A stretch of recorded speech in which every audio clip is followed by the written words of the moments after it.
Welcome to meeting number 136 of the House of Commons Standing Committee on Finance, and pursuant to the order of reference on Monday, March 18, 2024, the motion adopted on Monday, December 11, 2024, the committee is meeting to discuss Bill C-59, an act to implement certain provisions of the Fall Economic Statement tabled in Parliament on November 21, 2023, and certain provisions of the budget tabled in Parliament on March 28, 2023.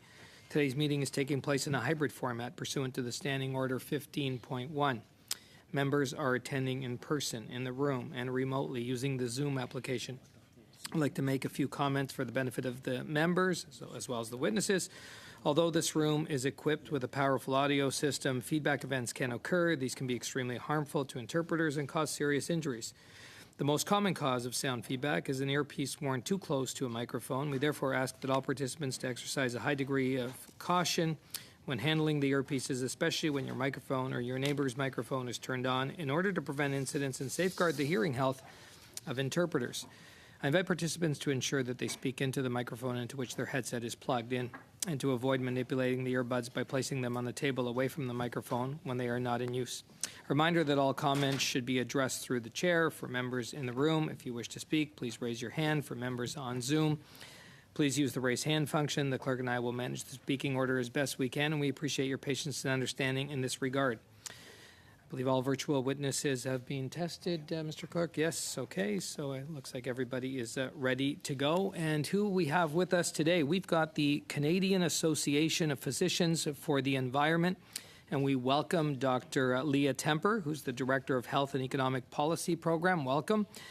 From LKQ Corporation, we have Vice President of External Affairs, Tyler Blake, as well as Regional Vice President, Canada and New England, Derek Wilshire, are joining us. And from the Macdonald Laurier Institute, a Senior Fellow, we have Mr. Philip Cross is with us here today in person in the room.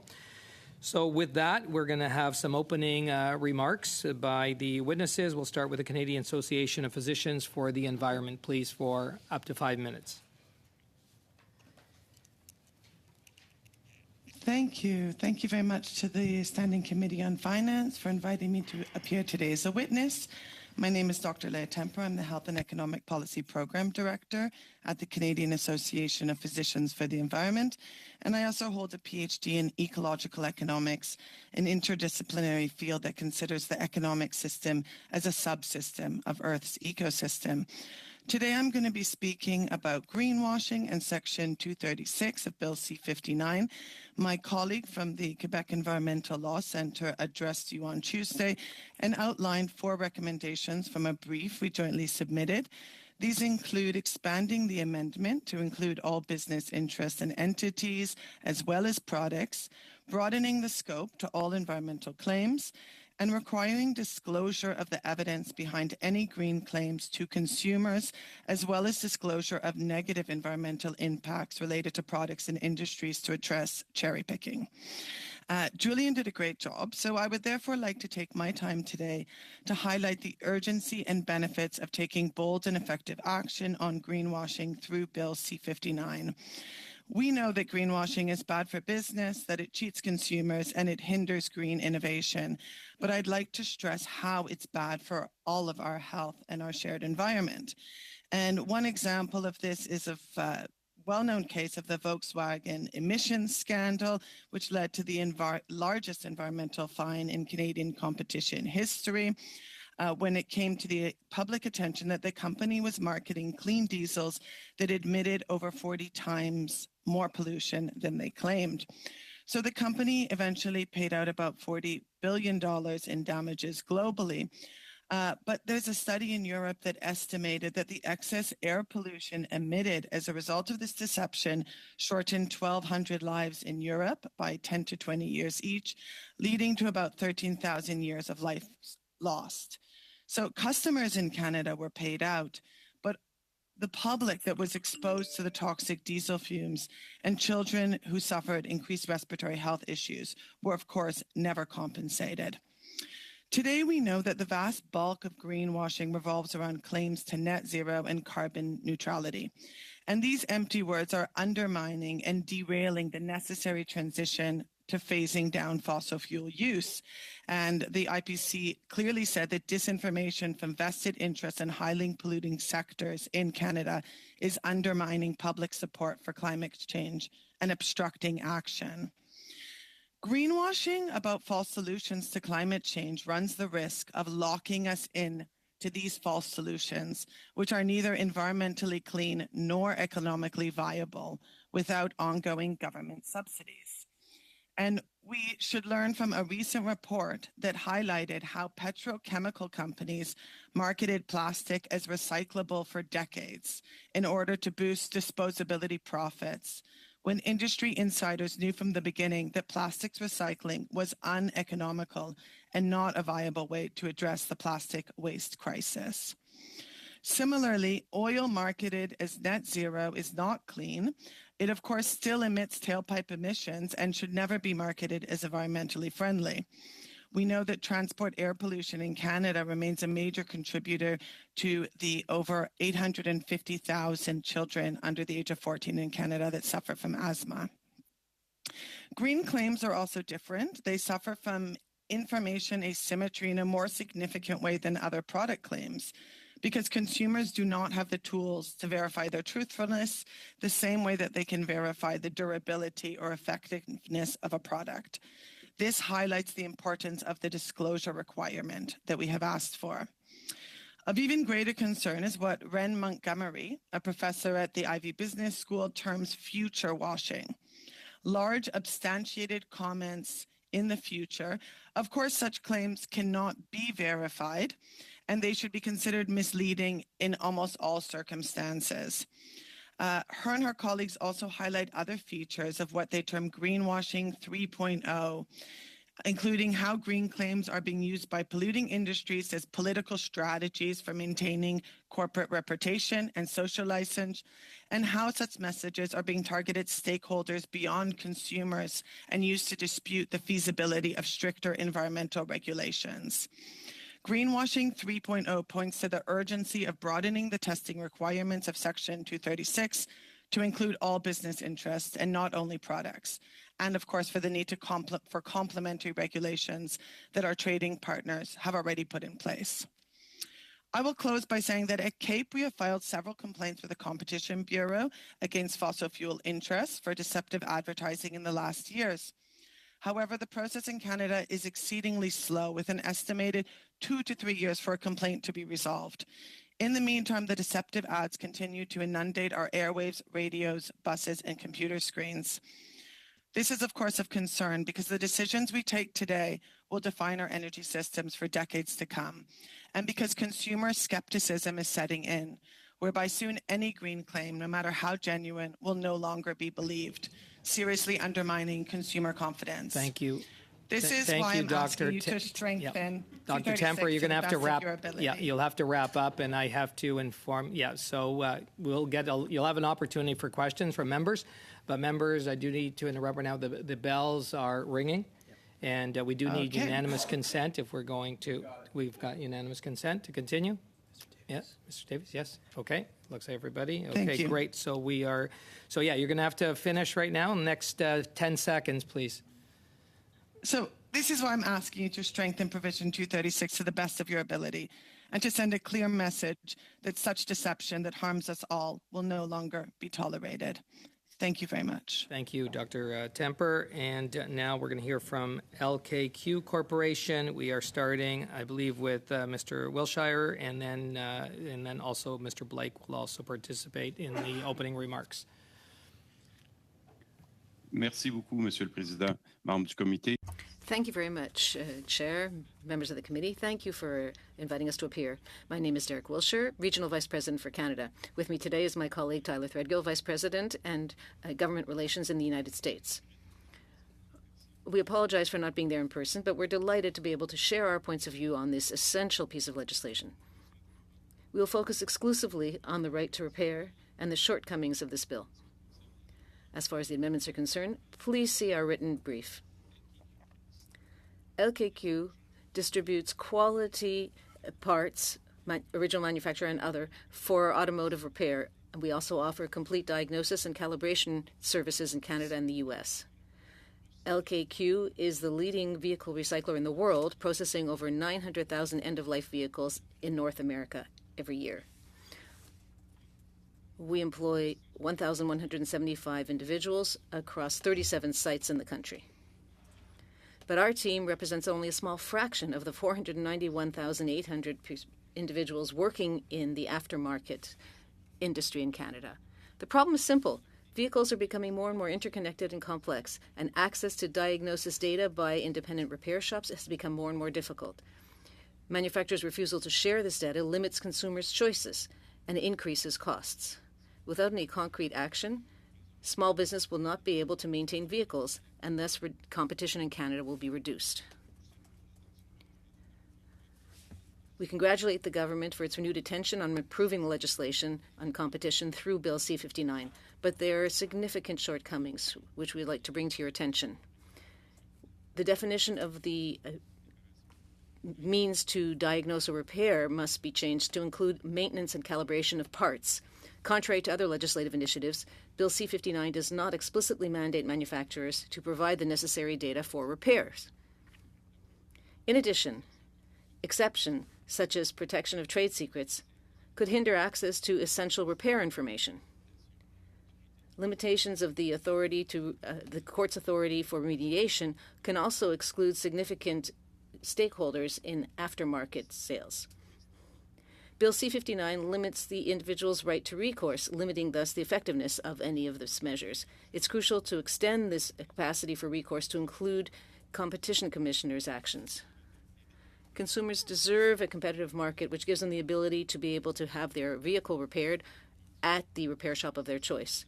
If Bill C-59 recognizes the problem, specific legislation is urgently required to respond to it. Thank you. I'd now like to turn the floor over to my colleague, Tyler. Thank you again. Mr. Blake, please. Thank you. Thank you, Derek. Mr. Chair, members of the committee, I'm Tyler Threadgill, Vice President of External Affairs for LKQ in both Canada and the United States. I'm here today to address the pressing issue of right to repair in the automotive sector, an important matter for Canadian consumers. While we commend the steps taken in Bill C-59, they fall short of adequately protecting consumers' rights. We firmly believe that a legislative framework for the right to repair is needed to truly safeguard consumer interests. Voluntary agreements like the Canadian Automotive Service Information Standard Agreement have proven ineffective amidst the rapid advancements in automotive technology. As technology continues to advance at an unprecedented rate, it's imperative that legislation evolves alongside it to ensure that Canadians' rights and choices remain protected. We firmly believe that legislation is the solution for restoring competition and preserving consumer choice within the automotive repair and service industry. This legislation should guarantee access to vehicle repair data and tools for independent repair shops and aftermarket parts manufacturers. OEMs must be mandated to provide decrypted data and standardized access to wireless or cloud-based repair data, while also refraining from misleading consumers about their repair options. Additionally, the establishment of a centralized entity to oversee data transmission is essential to maintaining fairness and transparency. Drawing inspiration from the American Repair Act, this legislation should address the evolving technological landscape and align with government commitments to innovation and consumer protection. Failure to address these issues through decisive legislative intervention puts Canadian consumers at risk of falling prey to monopolistic practices that stifle competition, increase prices, and impede innovation. In conclusion, we ask that this committee to consider our amendments to improve C-59 while recognizing the urgency of this matter and the profound impact that standalone legislation can have on protecting consumer rights and fostering a fair and competitive automotive repair industry in Canada. Thank you for your attention and consideration. Let us seize this opportunity to empower consumers and ensure a level playing field for Canadians. We'll be happy to take your questions. Thank you, Mr. Threadgill. And now to Macdonald Laurier Institute and Mr. Philip Cross, please. Thank you. A consensus is emerging that Canada's weak economic growth and low productivity constitute a national crisis. It is hard to avoid that conclusion when real GDP growth in the last decade has been the slowest since the 1930s. As population growth surged, real GDP per capita slumped to levels last seen in 2014. Bank of Canada Deputy Governor Caroline Rogers recently called Canada's lagging productivity, quote, an emergency. It's time to break the glass. Concern about our flagging growth is not new. A Senate committee warned in 2018 Canada is falling behind. Former cabinet ministers Lisa Raitt and Anne McClellan in 2023 formed the bipartisan Coalition for a Better Future to lobby for stronger economic growth. Based on current trends, the OECD predicts Canada's growth over the next quarter century will be the slowest in the region. While faltering growth is widely lamented, the diagnosis of its causes often is off base. The interaction of three variables determines growth: the supply of labor, the stock of capital, and the efficiency with which they are combined, what is called total or multi-factor productivity. Canada has relied too much on raising labor inputs. Raising labor inputs in the absence of more investment in productivity likely contributed to lower GDP per capita. Business investment has fallen 21% since 2014, inevitably lowering productivity. Rogers pinpointed weak investment as the main source of Canada's poor productivity. The U.S. demonstrates high investment in 2014, the same period over which it fell 21% in Canada. Optimism about the potential productivity benefits of artificial intelligence has sent the U.S. stock market soaring on increased confidence that higher productivity can simultaneously boost growth while slowing inflation. Lagging growth in Canada is a national crisis. As our incomes fall behind the U.S., the temptation increases for our most productive and ambitious people to emigrate. The late Michael Bliss, Canada's leading historian of business, warned, quote, the one sure prescription for the eventual failure of the Canadian experiment in nationality would be to create an ever-widening gap in standards of living between the two North American democracies. Avoiding this outcome should be our national priority. One solution is to encourage, not restrain, the development of our natural resource sector, which is by far Canada's leader in investment and productivity. Distracting on a focus on growth is the controversy surrounding the recent hike to the carbon tax, which provoked its advocates to mount a last-gasp defense. 300 supporters signed a petition backing the tax, buttressed by numerous op-eds and media appearances. However, rather than being persuasive, advocates mostly demonstrated how little they have learned from their long-standing failure to sell the tax to Canadians. Proponents like to say the tax is the most efficient way of reducing carbon emissions while limiting the economic losses. This ignores that technological change is even better at lowering emissions while boosting economic growth, as the U.S. has demonstrated. The credibility of carbon tax advocates was damaged when advocates claimed BC's small 2008 carbon tax triggered a sharp reduction in gasoline sales. Supporters saw this drop as evidence emissions could be slashed with a small carbon tax, an exercise of hope triumphing over experience that economists are supposed to be immune to. Today, proponents acknowledge a carbon tax needs to be painful to meaningfully lower consumption. However, the demonstrated willingness of supporters to assert the tax had magical properties severely undermined their credibility and reputation for impartiality. I'm going to skip a couple of paragraphs here to save on time and just go to the last two paragraphs. Proponents quote the Bank of Canada's calculation that the annual carbon tax increases of $15 a ton contribute 0.15 percentage points to inflation. This sounds trivial when inflation is running at 8%, but represents a sizable 7.5% of the bank's 2% target. Moreover, the bank said its estimate does not include second-round effects. Arguing that carbon tax impacts is trivial is risky for advocates since its impact and behavior would also be limited, making the tax more an exercise in virtue signaling than a serious attempt at lowering emissions. Christopher Reagan, head of the Eco-Fiscal Commission, recently decried public debate about the tax has degenerated into a, quote, dumpster fire.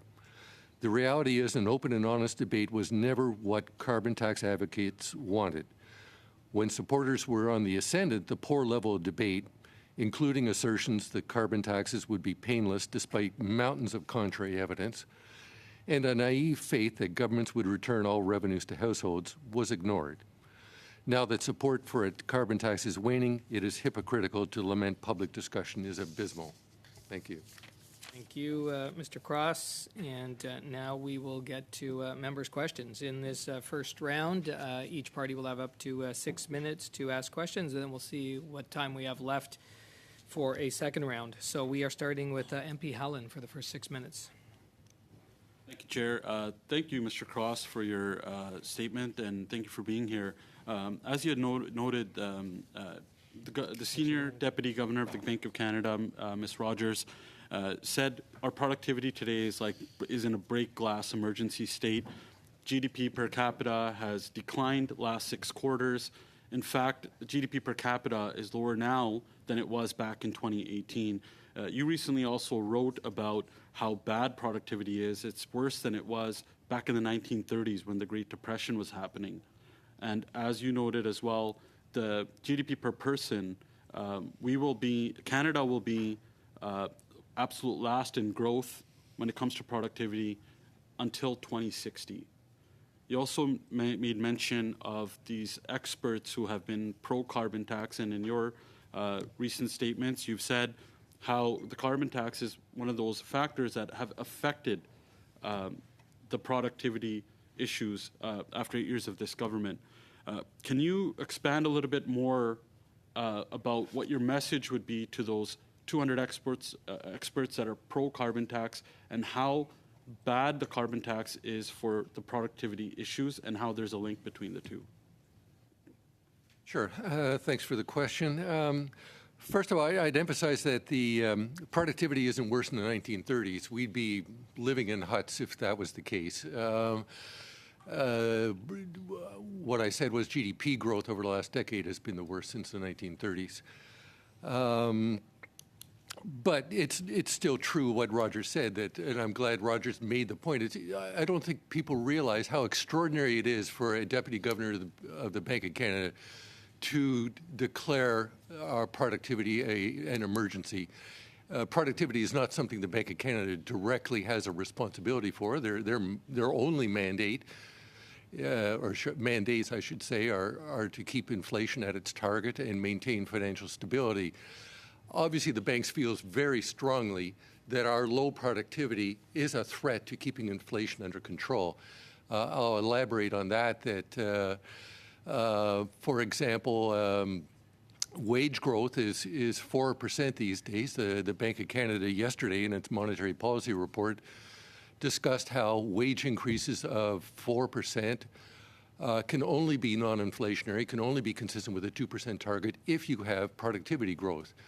We're having that in the U.S. I think the U.S. demonstrates the benefits of a society where you have strong productivity growth. You can have, due to high rates of investment, you can have high rates of income increases and maintain low inflation.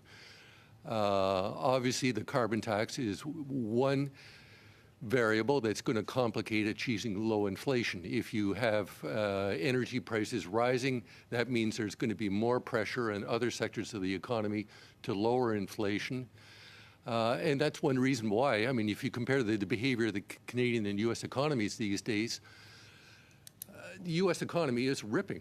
I mean, it's growing, if anything, much too fast. But GDP growth is solid. They added 300,000 jobs in the most recent month.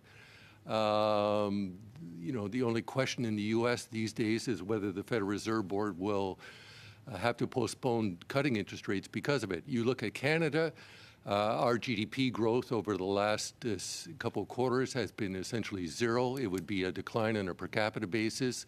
We added no jobs in the most recent month, while the U.S. was adding 300,000. So you can see right away that our stock market is lagging substantially behind the U.S. market.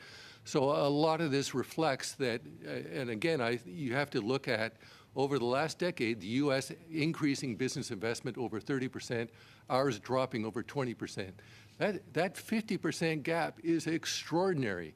We have never seen something like that. Absolutely. This is why the Bank of Canada is saying, break the glass. Yeah, I just wanted to get one more question, and thank you. I don't mean to cut you off. I wanted to know what your thoughts are on the impact of higher taxes like the carbon tax and economic uncertainty on productivity, and what does that say about the living standards for Canadians? How does that have an impact on the living standards of Canadians, and how are they experiencing those living standards today? I don't know how much. I've never seen a study of how quantifying the impact of the carbon tax on investment. I mean, the PBO has quantified its impact on household incomes and GDP and found it overall to be negative. I haven't directly seen a study of investment. I think the consensus in the economics profession would be that it's a wide range of variables, uncertainties about regulation, about how hard it is to get projects going forward. Obviously, some projects have just outright been nixed, including pipelines off of BC, the Trans-Canada Eastern Pipeline, outright just saying that LNG projects on the East Coast are not going ahead. I mean, there's been, over and above uncertainty, there's just been an outright refusal to proceed, especially with projects in the resource sector, and within that, especially in oil and gas. So I think that's had a much more negative impact on investment in this country. Okay. We have limited time, but I want to go to MP Weiler now for his 6 minutes. I'm not sure if we'll get all the 6 minutes. We may have to break for the vote, and I do want to have enough time that we come back so that we have the Bloc and the NDP have time also for the witnesses. MP Weiler, please. Thank you, Mr. Chair, and I do want to thank all of our witnesses for being here today and for your testimony already. I do want to ask questions of Dr. Leah Temper and appreciate the joint brief that you submitted with the Quebec Environmental Law Center, and particularly on the subject of greenwashing, where Bill C-59 makes some important changes. I was hoping you might be able to share with this committee what Canada can learn from how other countries have approached this issue, because, of course, well, we wouldn't be a first mover in this space, and we may be able to take some lessons learned about how to implement this in Canada from what they've done in other jurisdictions. Thank you for the question. And yes, I'm happy to talk about examples from around the world. And there's quite a lot happening. I mean, in the US and, of course, in the UK, they both have very comprehensive green guides. It's in the US, I believe it's called a Green Guide that the Federal Trade Commission has, that outlines very clearly what sort of specific practices are deceptive in all instances. These include the use of generic claims, you know, the sort of practices that I mentioned as well, the cherry picking issue, where you make claims that include only a very, very small portion of your business, but it's assumed to refer to the whole business. How long do I have to answer, by the way? I have 6 minutes for all questions and answers, okay. So there's no rush. Okay, great, because there's a lot of examples.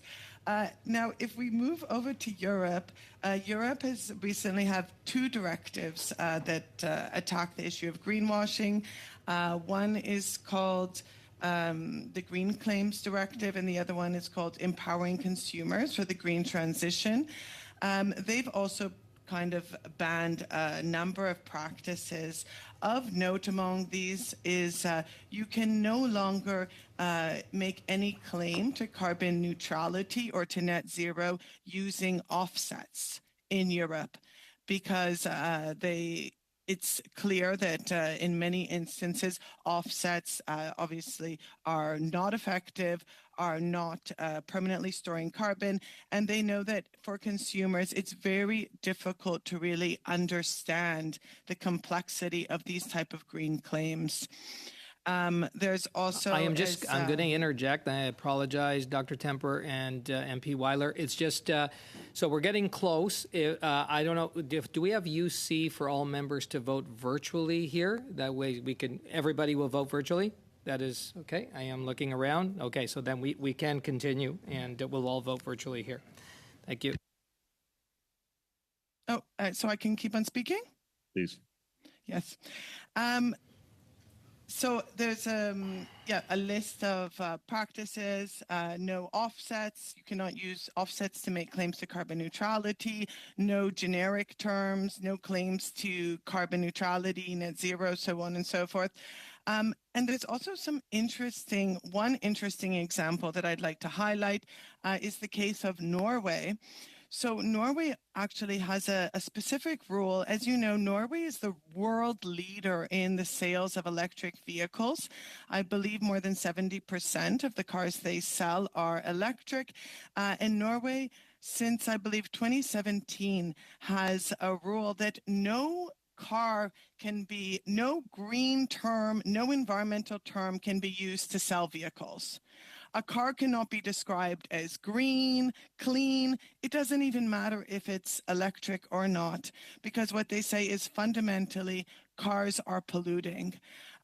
So this, I think, is another really interesting and useful example that can be used for what we can learn about how we should market highly polluting sectors. There's no need to use environmental terms and green terms to describe them. It's fundamentally misleading to consumers, and we see from the example of Norway that this has not harmed the sale of electric vehicles.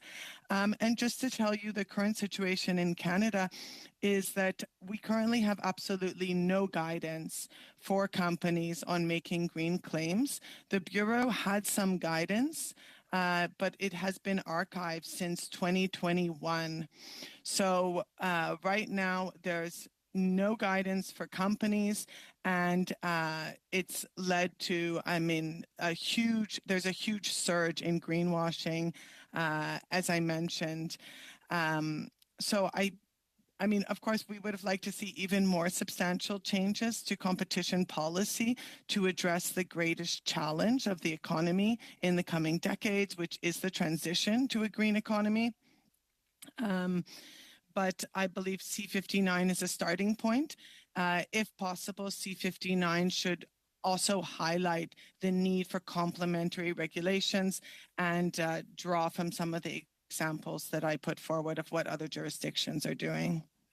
Thank you, Doctor. And I think you've just given me some inspiration for a question to ask the Competition Bureau when they come speak at committee on this legislation. And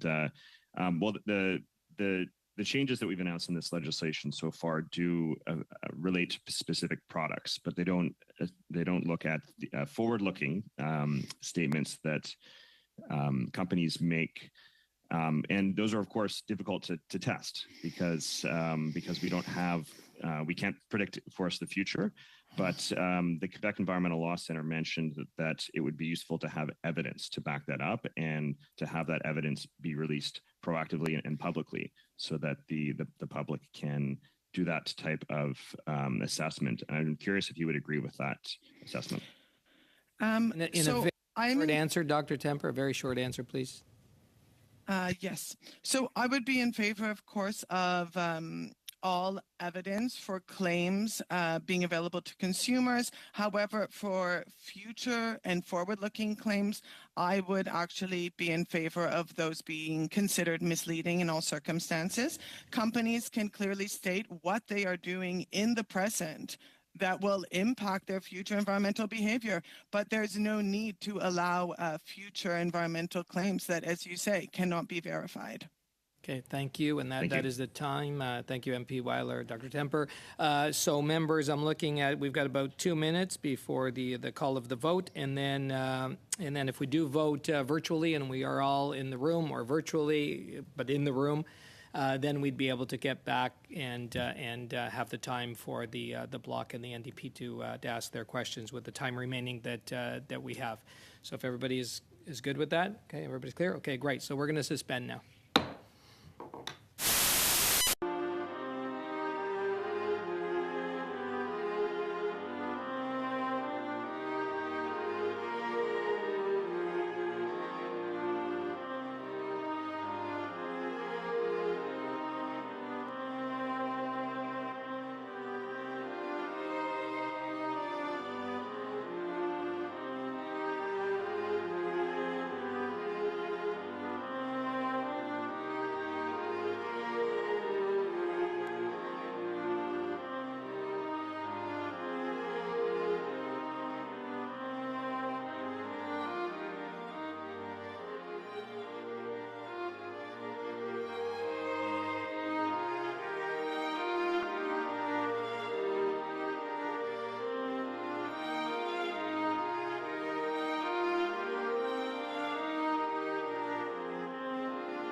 We have enough time so that the Bloc and the NDP get their full time for the round that we have, and we are going to start with MP Sainte-Marie, please, for 6 minutes.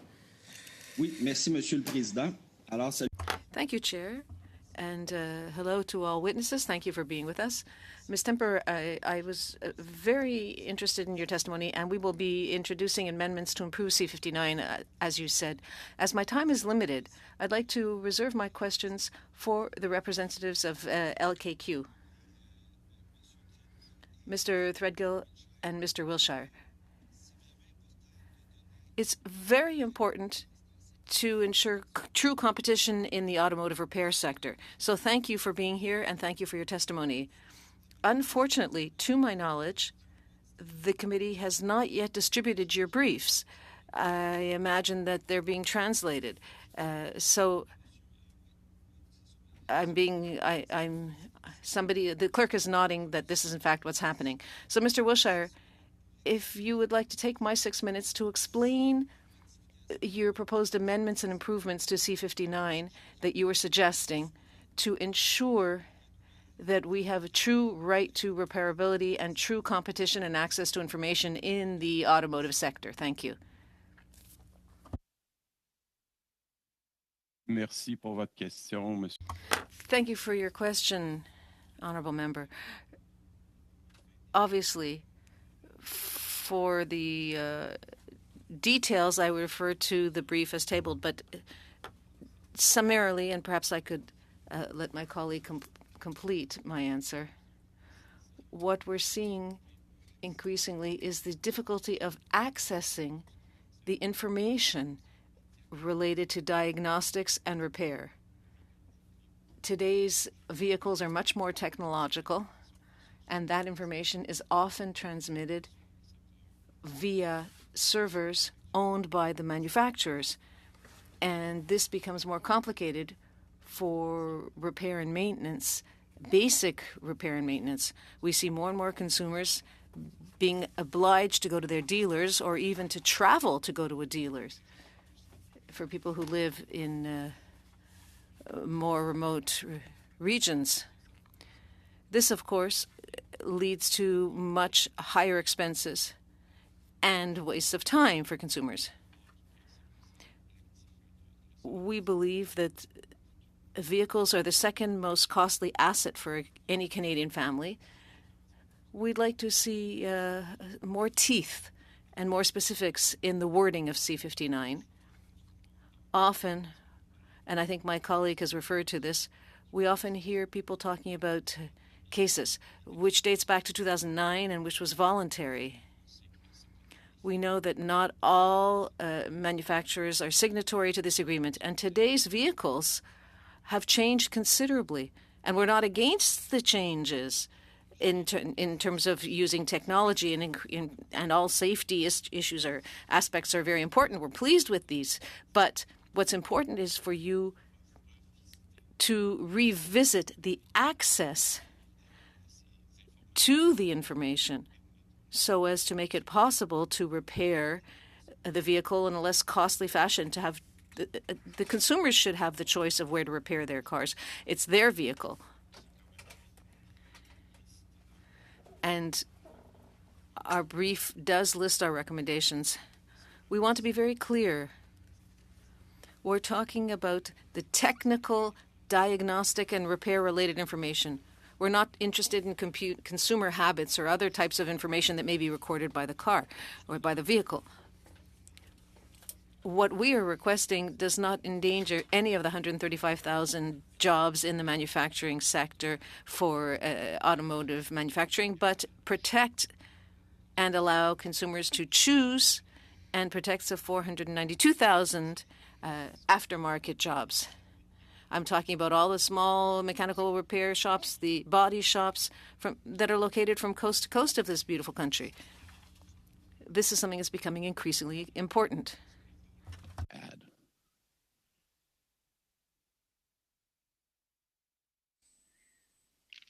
Sure, Derek, I can add on to that. I want to first say we very much appreciate that C-59 highlights that there is a problem. What we would like to see from it broadly is the onus is put on the consumer or the small shop that if they don't get access, they need to appeal. We think that burden shouldn't be on a small shop who, if you take your car to your local mechanic and they say, give me a couple weeks, I need to appeal to get this information, you're going to go somewhere else. And we want to avoid that. So what we'd like to see is it be mandated that the car companies allow the car owner to decide where they take it. And not have to go through that process each time they need an oil change or a brake change, or when winter comes and they need to change their tires. Because we're seeing instances now where simply rotating tires requires access to data that some repair shops don't have. Specifically, the amendments include to Section 75, to make the means of diagnosis or repair available to a person within a specified period and on such terms as the tribunal considers appropriate.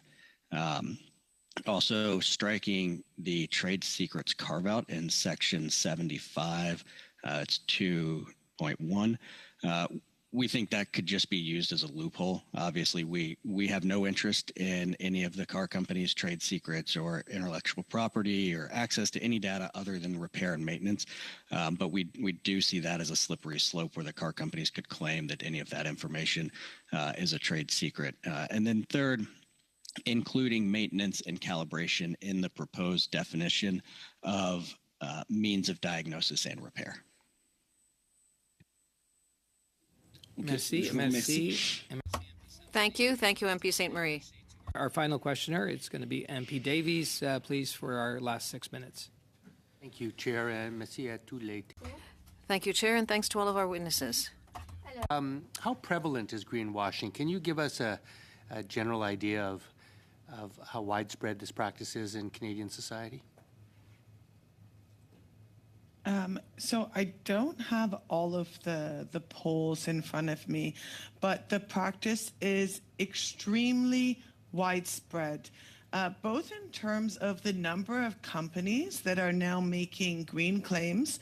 And we see actually that this is highly concentrated in sectors that are some of the most polluting. So there was a study of, an analysis done of the advertising of different fossil fuel industry. And I believe it was about, and I'll be happy to send all these studies to the committee, but it was something like 60 to 70% of the claims and the ads were making some sort of green claim. And we know that these are the most polluting industries. So that's a significant issue. Other polls and studies have looked at kind of examined green claims, and the different studies kind of range from 40 to up to 80% of the claims cannot be verified, are not verifiable, and would not withstand scrutiny. Thank you. So, I'm sorry. Yeah. Go ahead. Can you expand on the harms to citizens and public policy that you see as a result of greenwashing? Yeah, so the harms of greenwashing are really substantial, and as I mentioned, they're very different than other misleading and deceptive claims in that, if you buy a product that, you buy a razor and they say it's going to last, it doesn't last, or it doesn't work well, obviously it's easy for you to spot that and to know. The issue with greenwashing is, as I mentioned, consumers have no means of verifying these claims. They often simply do not have the necessary understanding, for example, how carbon offsets work or what net zero or carbon neutrality means. Most people do not understand scope 1, scope 2, and scope 3 emissions. So you call a product net zero, and of course, 80% of the emissions are being released at the tailpipe. So this is a huge issue. But also, the green claims, of course, we know that they are impacting, as I mentioned, the environment for everybody. So companies are saying that they are greening their practices, and they're not. This means, the Competition Act is designed to deal with what is sometimes called market externalities. So pollution is one of the biggest externalities. It's sometimes said that climate change is the greatest market failure known to humanity. So companies, on the first hand, they say they're green and they're continuing to pollute. We know that this harms us all. Thank you. Secondly, this lowers competition, as we know, for companies that are genuinely green. They can no longer compete in the marketplace, and they end up closing. This undermines the transition to a green economy. Thanks, Dr. Temper. I'm just going to interrupt you because I just want to get in one more question if I could. The tobacco industry has a history of deceptive marketing, hiding the harms of their products, misleading consumers. I think your organization has done some work on that issue. How would you compare modern greenwashing with that historic practice of the tobacco industry? Yes. So, I mean, we've drawn a lot of similarities between how oil and gas companies have been covering up of course, denying climate change. We know that they had knowledge of climate change now since the 50s. And of course, this is the same way that tobacco companies had been marketing and pushing cigarettes as healthy for many years. And greenwashing is sometimes called the new denial. So instead of continuing to deny the impacts of climate change, which they know is no longer possible, they are proposing and putting forward false solutions. So, I mean, another option that I hadn't mentioned of what other jurisdictions are doing is, of course, completely banning the advertising of some highly polluting products, because there are products that, like tobacco, we know should not be promoted at all. And this would be another very effective mechanism for addressing greenwashing from the most polluting sectors. Chair, do I have any time? Let me just, yes, you do.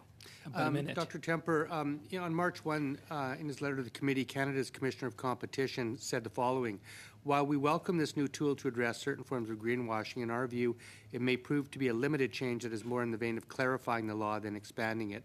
Do you agree with that assessment? And if so, why or why not?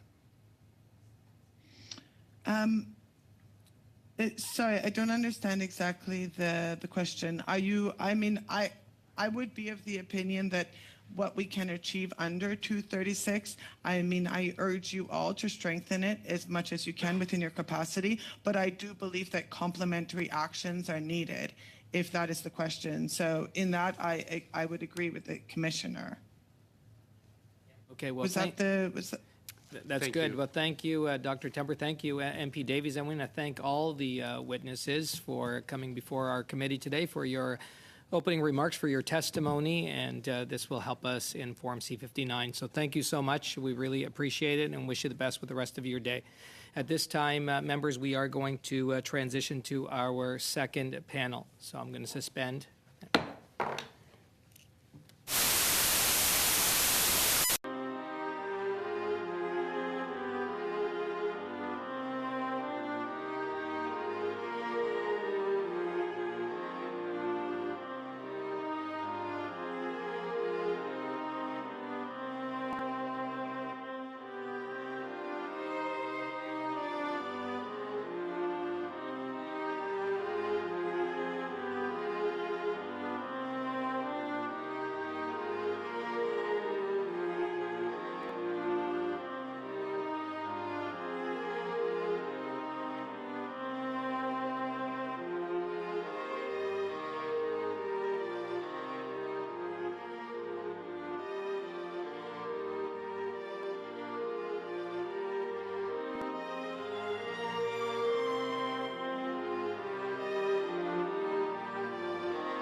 table. So we're our second panel of witnesses today. With us, we have the Canadian Dental Hygienists Association, the Chief Executive Officer, Ondina Love. Welcome. And from the Electricity Mobility Canada, President and Chief Executive Officer, Danielle Breton. From the Macdonald Laurier Institute Domestic Policy Program, Aaron Woodrick. And from the Office of the Federal Housing Advocate, who's been with us before, the Federal Housing Advocate, which is Marie-Josée Houle. Welcome. And on that, we are going to start with the Canadian Dental Hygienist for the first 5 minutes. Opening remarks, please. Good morning, Chair and members. My name is Ondina Love, and I am the Chief Executive Officer of the Canadian Dental Hygienists Association, which I'll refer to as CDHA. Thank you so much for the opportunity to address this committee. I'm really proud to be here to represent dental hygienists across the country. CDHA is a collective national voice of more than 31,000 dental hygienists working in Canada, directly representing 22,000 individual members. We remain committed to advancing the dental hygiene profession and promoting the importance of access to oral health care. Dental hygienists are one of the eligible health providers under the Canadian Dental Care Plan, which I'll refer to as CDCP. This is a significant and historical milestone for the health and well-being of the people of Canada. In addressing the financial barriers that previously prevented uninsured Canadians from accessing vital oral health care, the CDCP represents a categorical step forward for the future of oral health coverage. Despite the significance of the role played by dental hygienists in the CDCP, CDCP fee guides for independent dental hygienists are, on average, 15% lower than the same services provided by dental hygienists in a dental office or dental corporation. This significant reimbursement inequity significantly disadvantages independent dental hygienists and the patients they serve. It's imperative that remuneration rates for CDCP-covered services delivered by independent dental hygienists are fair and competitive. We need to ensure that our primarily female-dominated professionals are appropriately compensated for their contributions to oral health care services for Canadians and the delivery of the CDCP. One of the many benefits of the CDCP is its ability to facilitate care to Canadians who may have otherwise struggled to access affordable oral health services. By expanding the list of professionals eligible under the Canada Student Loan Forgiveness Program to include dental hygienists, access to oral health care for those living in historically underserved communities, such as rural and remote areas, can be significantly improved. This would complement the CDCP, ensuring an adequate workforce and ultimately helping more Canadians receive the oral health care they deserve. The delivery of this essential care can be supported through additional investments to ensure that preventive services are covered under the CDCP.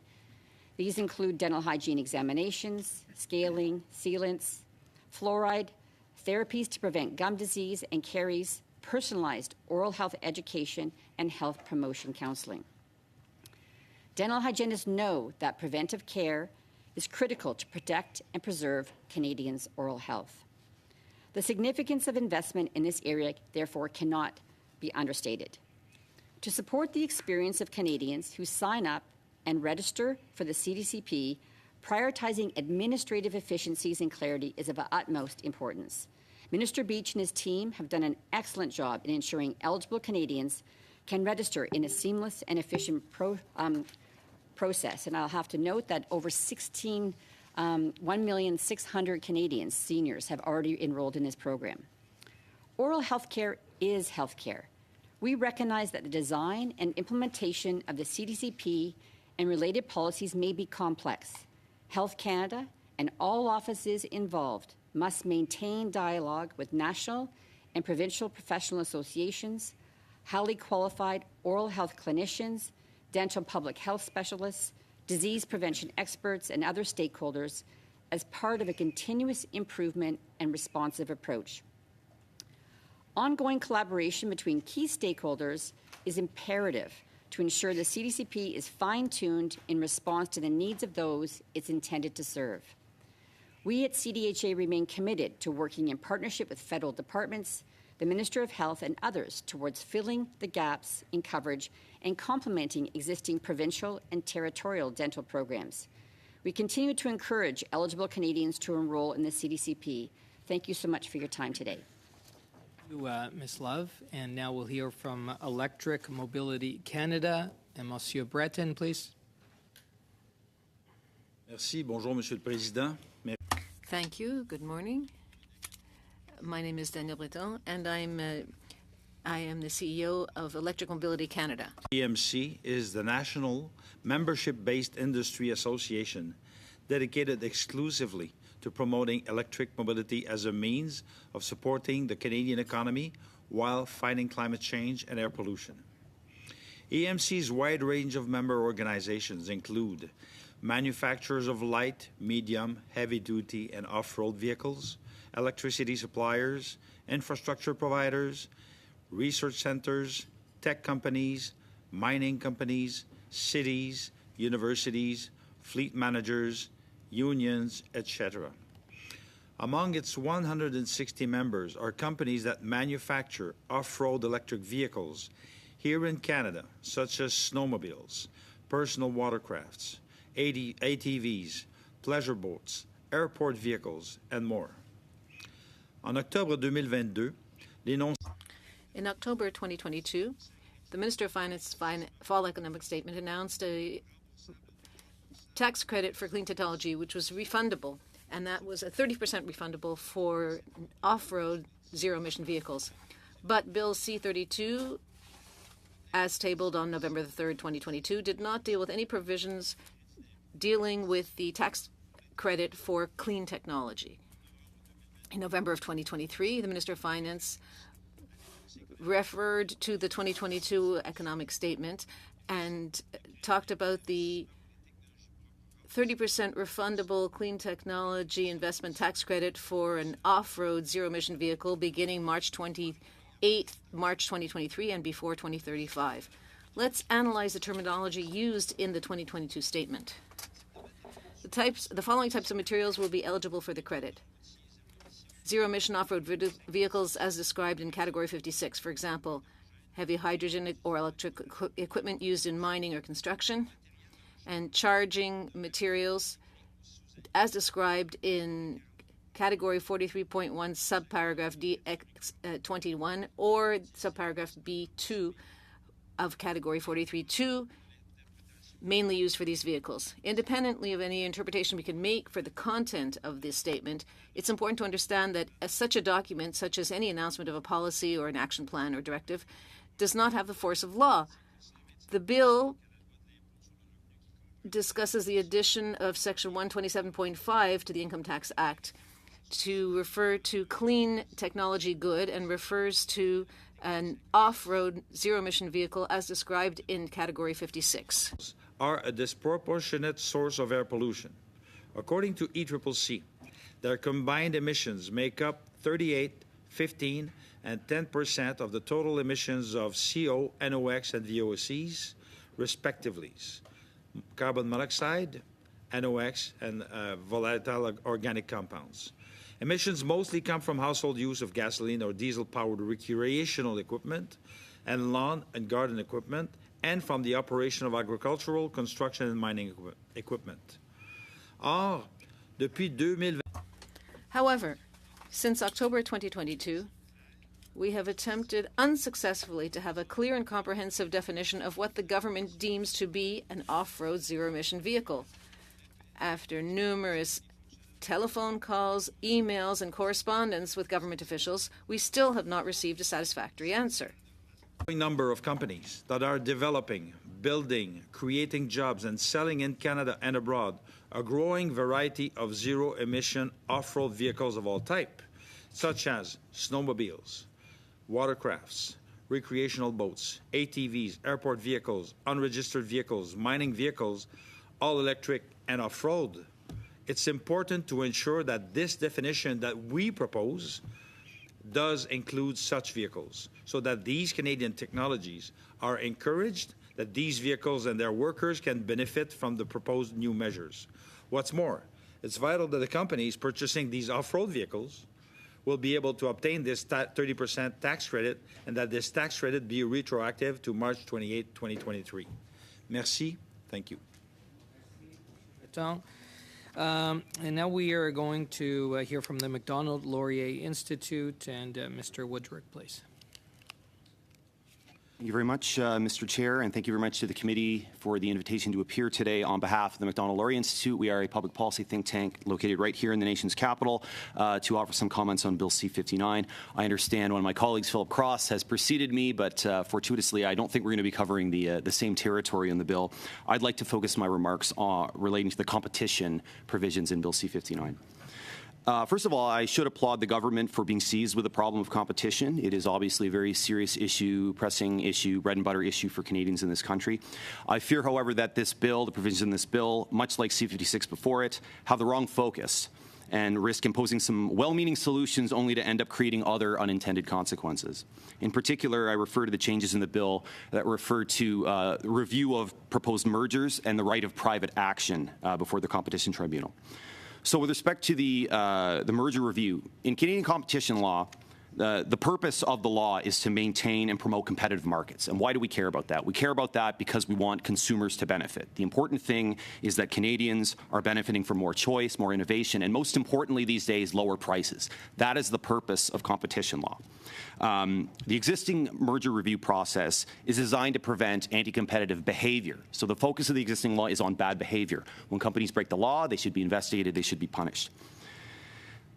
If passed, Bill C-59 would instead repeal sections of the Competition Act that prohibit the tribunal from concluding that a merger, a prospective merger, is anti-competitive based solely on the size of the parties proposing the merger. Now, this sounds appealing because in a lot of cases, large companies, the size of the market share has an impact on whether or not they have the ability to act in anti-competitive ways. The problem is treating this as definitive, since it is not the only factor in whether or not a company is acting anti-competitively. Taking this prohibition out, allowing the tribunal to make a finding solely based on market share, would have the effect of empowering courts to develop a framework that includes what are known as structural presumptions. So in other words, if you are of a certain size, automatically we will not allow a merger. And it puts an onus on companies then to prove that a merger would not have anti-competitive effects. Now, in effect, what this would do is it would shift the focus from behavior to size. So rather than seeing you as a company do something wrong and we're going to punish you, we are going to presume that you were guilty simply because you were large. I would suggest this is a problem for a couple of reasons. First of all, if you're going to propose this onus, this guilty until proven innocent onus, you're going to have to allow a mechanism for companies to prove that they are innocent. This is very difficult to do because unlike the Competition Bureau, private companies do not have the power to compel information. They cannot compel witnesses, so it's a very difficult hill for them to climb. So I would suggest that the provisions in C-59 create a structurally unfair asymmetry with respect to mergers. The news is no better regarding right of private action. And so what this is it's similar to the concept of a class action lawsuit. It allows private parties to hold businesses accountable if they suffer. Again, there's a positive element to this. It allows individual citizens or a group of citizens who are negatively affected to utilize competition law to punish bad actors. So that's good. The problem is that they don't have the same guardrails as they do around private class action lawsuits. So right now, if you want to launch a class action lawsuit against a company for bad behavior, there are certain thresholds you have to meet. Those thresholds are not in place for these measures in C-59. So this could open it up to an abusive process. I should say, as a former litigation lawyer, if I was still practicing, I would be very, very happy about these changes because it would be payday for me. It would be a lot of lawsuits and a lot of work. From a consumer standpoint, though, I suggest it may end up diverting resources of the tribunal that could be better placed elsewhere. So I would suggest that if you're going to keep the provisions around private right of action, there have to be guardrails that are similar to the ones for private class action lawsuits. Those are the thrust of my remarks there, so I'll leave it there and happy to take questions. Okay, well, thank you, Mr. Woodrick, and I'm sure there's going to be many questions. We are now going to hear from the Office of the Federal Housing Advocate, and we have the Federal Housing Advocate with us, and you've been with us before, Madame Wool, so the floor is yours. Oui, merci beaucoup. Bonjour, je m'appelle... Thank you very much. I'm Marie-Josée Wool, and as the first Federal Housing Advocate, I'm here to talk about systemic action so that laws, policies, and programs respect human rights to adequate housing. And I'm here as part for the mechanism of accountability for human rights. Thank you for inviting me to comment on Bill C-59. I'd like to discuss three elements of it regarding housing, as announced in the 2023 budget and the fall economic statement. First, the government must do more to fulfill its responsibilities in terms of human rights. Second, government funds must generate public good. And finally, the government must give priority to off-market housing. Government must do more to meet its human rights responsibilities. Canada recognized the human right to housing in 2019 National Housing Strategies Act, but housing as a human right was missing from Budget 23, along with a serious lack of tangible resources to uphold it. So housing as a human right is not recognized in Bill C-59 either. It's absent in Part 5 of the bill related to the Department of Housing, Infrastructure and Communities Act and the duties of the Minister of Housing. So the minister must be responsible for upholding the human right to housing as it is set out in the National Housing Strategies Act, and recognizing housing as a human right means prioritizing outcomes for disadvantaged groups like people who are low income, racialized, veterans, Indigenous, or experiencing homelessness, for example. Budget 23 did not improve the $82 billion national housing strategy, despite the Auditor General's findings that it did not decrease chronic homelessness. And the federal government must redesign the strategy so it results in measurable evidence-based and human rights compliance progress. Second, public funds, precious funds, spent on housing must be for public good.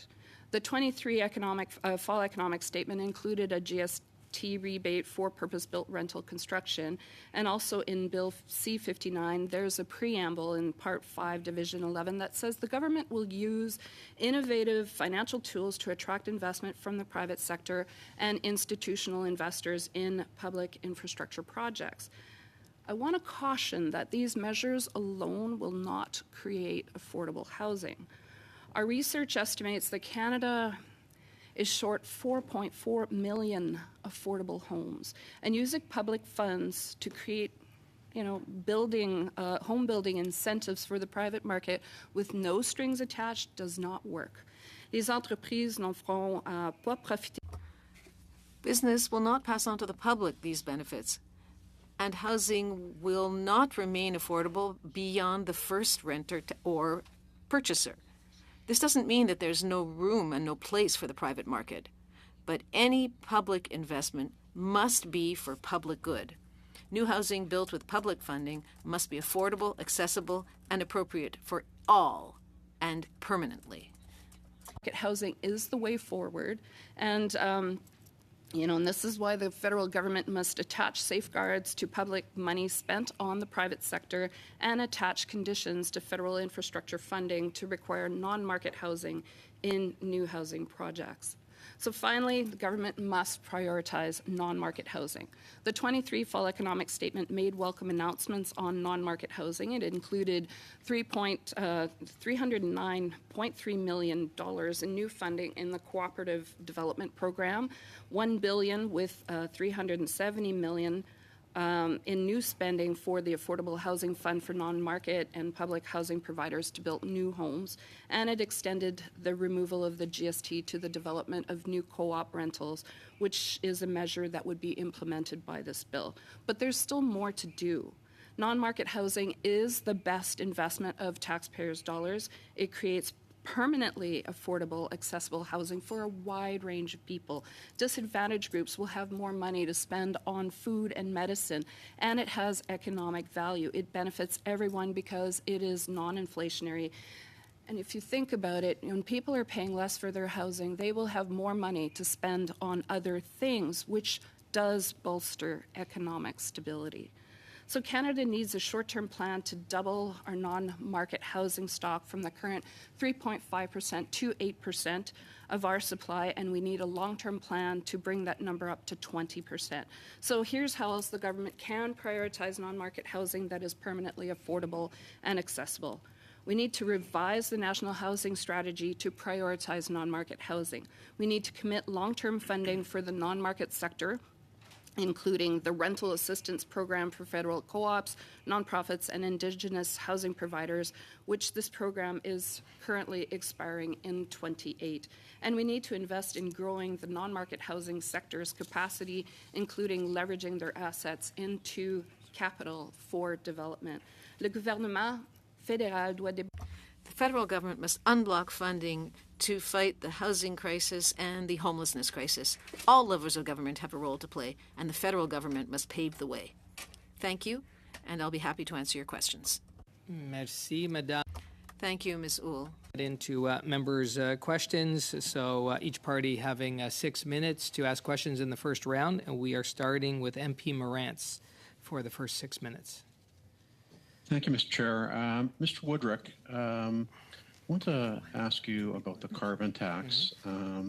Back in your time at the Canadian Taxpayers Federation, you said that the carbon tax represents higher costs for millions of Canadian families and businesses, causing significant economic pain in exchange for no economic gain.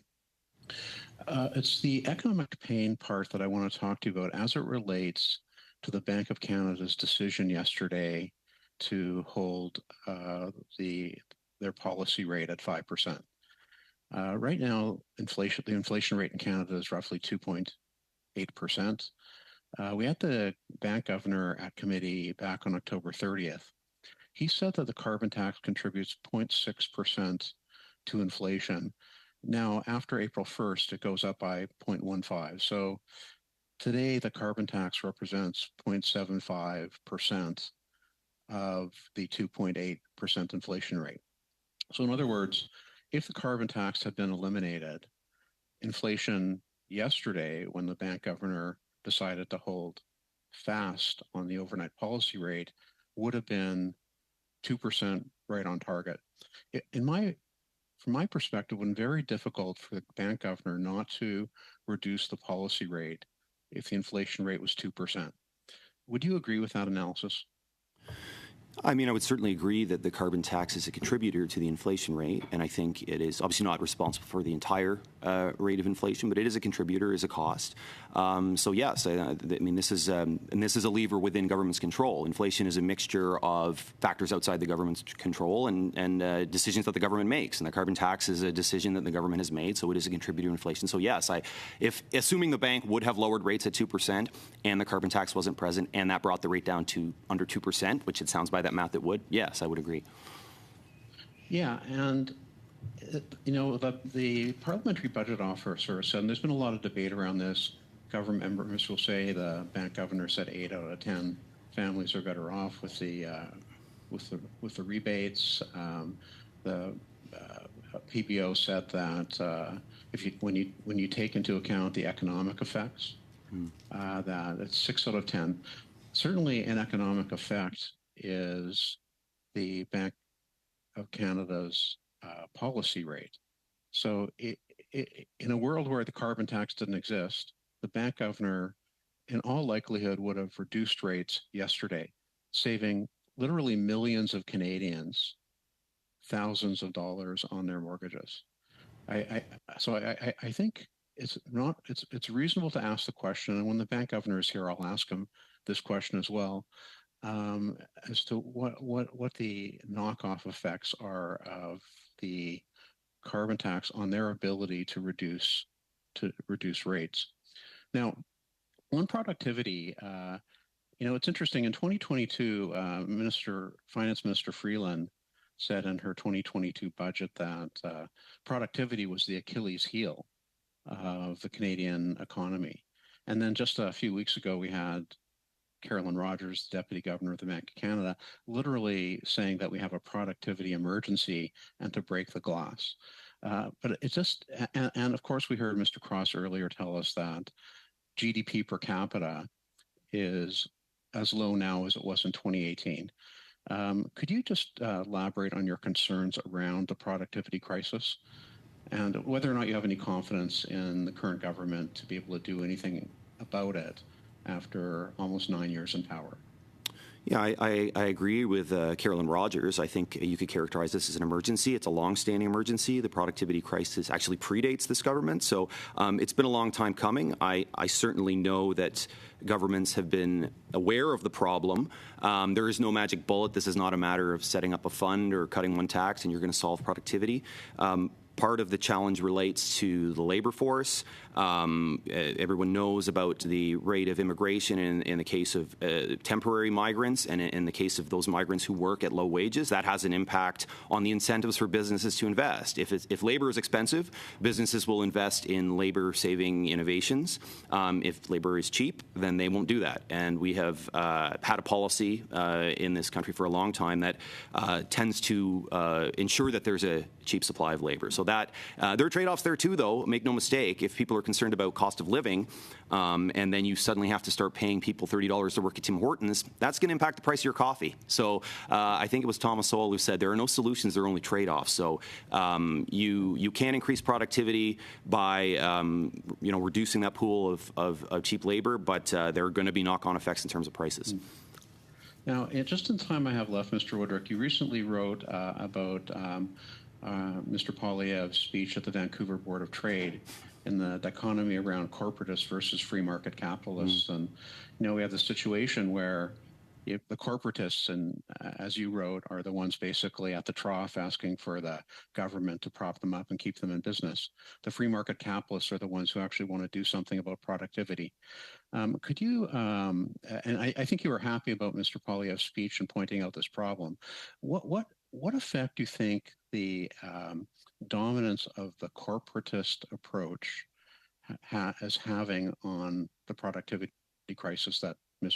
Rogers elaborately spoke about? It's obviously been very negative. I think that in a lot of cases, the businesses can be broadly categorized in this country into two groups. There are ones that like the status quo, they like the situation, they want to be protected, they want to be coddled, they're afraid of competition, they're afraid of change. There are other businesses in the country that are ambitious. They want to go out, they want to conquer the world. They're not asking anything of government other than get out of the way. And I think this government and any future government's going to have to choose which of those groups you want to throw your lot in with. I would suggest that we want to be supporting the part of the business community that is not afraid, but that is ambitious. Thank you, and thank you, MP Morantz. And now we're going to MP Thompson, please. Thank you, Mr. Chair, and welcome to the witnesses. I'm going to begin with you, Ms. Love, and thank you for your opening comment that oral care is health care. And with that in mind, preventative care, I believe, is part of that, and it's really key in any discussion of oral care. Could you elaborate on how the Canadian Dental Care Plan will help Canadians have more equitable access to oral care, really as a preventative tool? Thank you. Thank you very much for the question. Right now, approximately 9 million Canadians will be eligible for the CDCP, and those people who don't currently have access to oral health care. And right now, we're focused on seniors. Seniors don't go into long-term care and just put their teeth in a jar anymore. They actually have their natural teeth. Many of them, they can't communicate, they can't chew, they can't swallow. So those basic qualities of life aren't there because they don't have basic preventative care in their homes and as seniors. So that's one example of seniors. In terms of an economic impact, there's many people that can't even get a job at Tim Hortons because they have their poor oral health. And so it's going to have an economic impact. There's also many Canadians who actually end up in emergency rooms across the country due to oral health care through accidents or emergency visits, and they just give them a Tylenol 3 and send them home because they're not equipped. It's not covered. And so there's millions and millions of dollars spent in hospital emergency rooms across the country every year that can be prevented by preventing disease before it happens. Caries is the #1 disease in the world, and it's mostly preventable. So this investment of $13.5 billion is going to prevent a disease that's going to have economic impacts, it's going to have social impacts, and it's going to have overall health impacts for Canadians. Thank you. And it's interesting, in career prior to politics, I saw this. and we were able to do our evaluations based on the emergency room visits often because it was vulnerable populations. And it quite significantly impact young people and seniors. How do we maintain this momentum, and certainly the numbers of seniors who are accessing or in line to access the dental care program is significant? How do we maintain this momentum going forward as we continue to roll out into other demographics? Well, thank you. I think that the momentum's already started, and once people start receiving care as of May 1st, that's when the first patients can be seen under the CDCP. And I think the beauty of, and I'm going to speak from a dental hygiene perspective, dental hygienists don't just work in dental offices anymore. Many of them work in long-term care homes providing care. Some work in community, in rural remote. They have mobile practices where they have their mobile vans going around to communities that are underserved and never receive that care. And so it's going to make a huge difference in terms of access to oral health care, which has trickle-down effects, as I stated before. So, and it's really about preventing disease before it happens, and that's the key. And that's really what the work of dental hygienists is all about, is preventing disease. Thank you, and I think it's very much a link to preventative health care. This is a historic announcement. How important within your sector is it that this Bill C-59 is passed and we ensure that the dental care health program is across the country? Yeah, well, thank you very much. It's historic in Canada. It's the WHO has said that it's a problem worldwide that needs to be addressed, and the Canadian government has stepped up. And I'd like to also recognize Don Davies, who played an incredible role in supporting this in his previous role as health critic. In supporting ensuring that all Canadians have access to oral health care. And you talk about public funding. Like a lot of our dental hygienists actually provide care to homeless who people aren't housed. And so it really is critical to getting them, having a foot in society and providing a home. The other thing about seeing oral health care is often people don't have access to healthcare systems. And so sometimes a dental hygienist or a dentist is the only health professional they see, and they recognize signs and symptoms, and they refer out to the medical system. So it's going to have savings, I think, in our healthcare system in the long run, and we look forward to seeing that. So it is a historic investment, but hopefully it'll be an investment in the healthcare of the future of Canadians. Good. I just want to link because I'm going to housing, and certainly very much, the comments on human rights and creating the link that healthcare is part of a range of supports, especially for vulnerable persons, to ensure that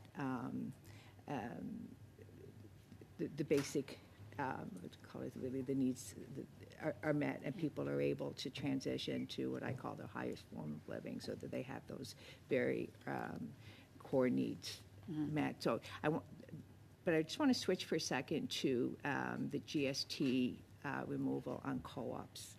Again, to the link, and you referenced that in your opening comments, the link to human rights and how important that is in providing stable non-market housing, and also to note the significant investment in co-ops that we're making over the past 30 years, that co-op housing as part of a suite of supports it is really being addressed and noted, and attention put on that form of housing as part of a larger suite of supports. Well, I understand that that Tim Ross has appeared before the committee earlier this week, and everything that he said, I certainly stand behind. That co-ops represent only 1% of the purpose-built rental in Canada, that there was a heyday of the construction of co-ops and nonprofits and Indigenous housing, and that there's been a gross underinvestment over the last 30-some years, and we're waiting with great impatience for that co-op development program to be released. Co-ops, I'm a huge fan. I've also developed housing co-ops. They are mixed income, and that's the part that is very, very important, but also to ensure the longevity of co-ops and to ensure a mixed income community. The rental assistance program that comes to an end in 28 needs to be extended. What co-ops and nonprofits need is really long-term commitments to funding, to continued funding for more development, but also for this rental assistance to ensure the mixed income and to meet the needs of the millions of people who are low to moderate income in Canada that need a home. Thank you, and thank you, MP Thompson. And now to MP Sainte-Marie, please. Oui, merci, Monsieur le Président. Je vais commencer. Thank you, Chair. I'd like to call point of order here.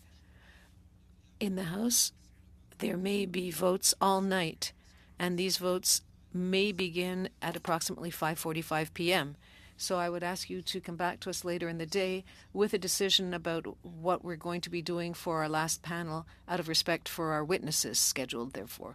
So I don't need an answer right now, but if you could look into this. As far as my questions, first of all, welcome to all witnesses. It's a very interesting panel. I have questions for electric mobility. Mr. Breton. The government made announcements, but the various criteria will be coming later. What impact does that have on the businesses that you represent? Well, the impact is that when a government makes an announcement, but what's behind the announcement it doesn't come with it, well, let me give you an example. In March 2019, the government announced an electric vehicle rebate, but no date was given, so people stopped buying electric cars until they knew what the details were going to be. So for 2 months, nothing happened. In another area, there was an announcement that electric school buses and urban transit buses were going to be targeted, but it took 2 years before we got the information on this electric school buses. So people who were transportation companies in Canada waited for 2 years in terms of making their orders. So all purchasing of electric school buses stopped. The impact of this was that we had to lay people off because people didn't know what was coming down the pipeline. Initially, they thought, okay, we'll make the order, we'll hire people, we'll get ready for the wave of orders. But no, for 2 years, there were no details, and so that slowed the industry down.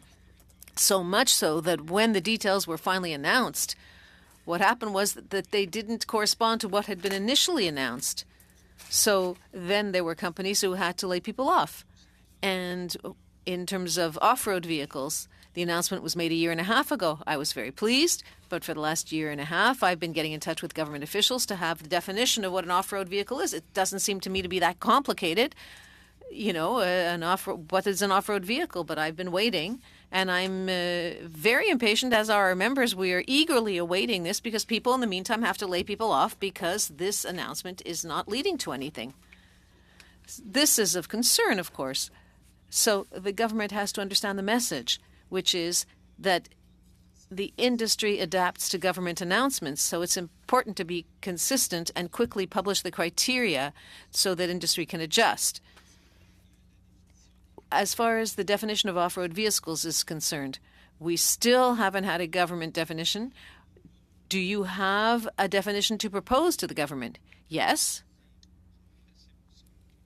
To me, it doesn't seem to be that complicated. As I've already said in my presentation, an off-road vehicle is not made to drive on public roads.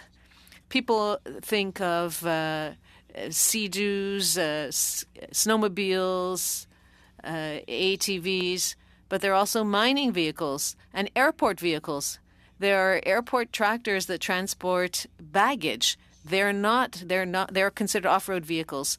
And snowblowers, all of this is done electrically. So whether we're talking about an ATV, a mining vehicle, a snowmobile, all of this is part of the definition of an off-road vehicle. I'm astounded that after 1.5 years, we still haven't gotten a clear answer. This is why we submitted our own recommendations and our own definition based on the federal government's criteria. Thank you. So in C-59, you would like an improvement to the bill. Could you clarify what could be changed in C-59 to improve it, to better support the industry? Well, to have a clear definition of an off-road vehicle. Initially, what was said in the 2022 update and the 2023 update in terms of clean technology, zero-emission off-road vehicles as described in Category 56. And then, as I've said, that is so that companies can buy them, or even the government, the federal government, should preach by example. In a country, one would expect the government to be able to say, we're going to buy those products, we're going to buy those snowmobiles, we're going to buy those Sea-Doos, so that we can use them in our various government departments. We call this the greening the government and greening the government fleet. It makes sense. I would like to emphasize one thing. I've heard about free market versus the corporate economy. There was another speaker that used an expression talking about the corporate economy. Now, electric mobility supports any support of allowing electric vehicles, and if you're saying just let the free market take its turn, for 111 years, according to the White House, oil companies in the U.S. have received grants. In 2022, based on what the IMF says, there was implicit and explicit direct funding or tax credits for fossil fuel industry to the tune of $7 billion or $7 trillion. So when people are talking about free market, we're not in a free market. Don't make me laugh. People are saying we want to support a free market. Well, no. People who have actually studied this are studying something that doesn't actually exist. In the real life, there are at-large corporate grants, and there have been grants to fossil fuel industry. So as our industry is 100 years behind, we need to catch up that 100 years of subsidies. We're not asking for 100 years of subsidies. It's not going to take that long because we're becoming increasingly competitive. But to start, companies such as Taiga, Terronde, Voltaic, Quebec and Canadian companies that have suppliers, companies such as Lion that has 300 suppliers in Canada, need some help just to catch up the delay and the fact that we have a lag based on the 100 years of subsidy to the fossil fuel industry. Thank you. Thank you, Mr. Chair. Thank you to all the witnesses for being with us.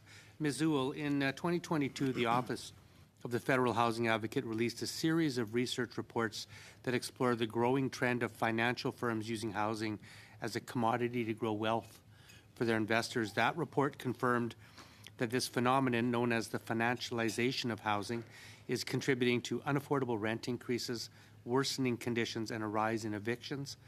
The research estimates that about 1/3 of all seniors housing in Canada has been financialized, along with 20 to 30% of purpose-built rental buildings.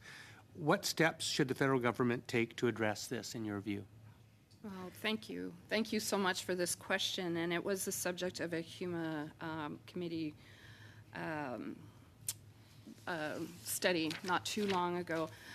There's, as you said, with the research that we've commissioned, it has clearly showed that the impact of financialization and purpose-built rental has caused great harm, and it's not just a causal effect, that there really is a correlation, especially in targeted areas. So the recommendations that we had made at the HUMA committee was to ensure that real estate investment trusts are properly taxed, because they are subject to a tax loophole. And then, of course, looking at the capital gains tax, there's a it would be to institute a capital gains tax on properties transferred or distributed to financial firms. And, of course, the GST rental property rebate that we talked about, it was extended to co-op housing, so that's really wonderful. And it's to ensure that any public funds given to the private market actually come with strings attached to ensure the actual affordability, and the affordability has to be beyond the first renter and the first buyer for investments in homeownership. And of course, looking at the investment trusts, especially the federal investment trusts, and the pension funds, they need to be, look at, well, to make sure that their investments are actually not leading to social harm, which right now they are. And then there's lots of other measures around security of tenure that need to be looked at as well. It's a big issue. You recently published a report on tent encampments across Canada calling for urgent action to end what you have described as a life and death crisis. That report, titled Upholding Dignity and Human Rights, outlines 6 calls to action to address ongoing encampments in Canada. Can you provide this committee with a brief overview of those calls to action?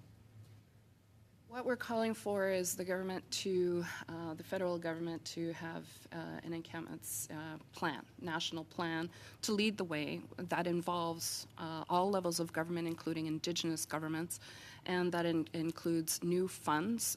This plan needs to be in place by August 31st of this year. And that date's really important because that's when we start talking about what we do with people in encampments over the winter months. We can't have another winter with people in encampments.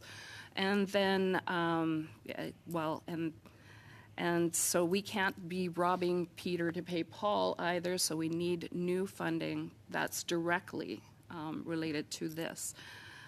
It has to uphold the human right to housing, but as well as Indigenous rights. So these elements need to be in place.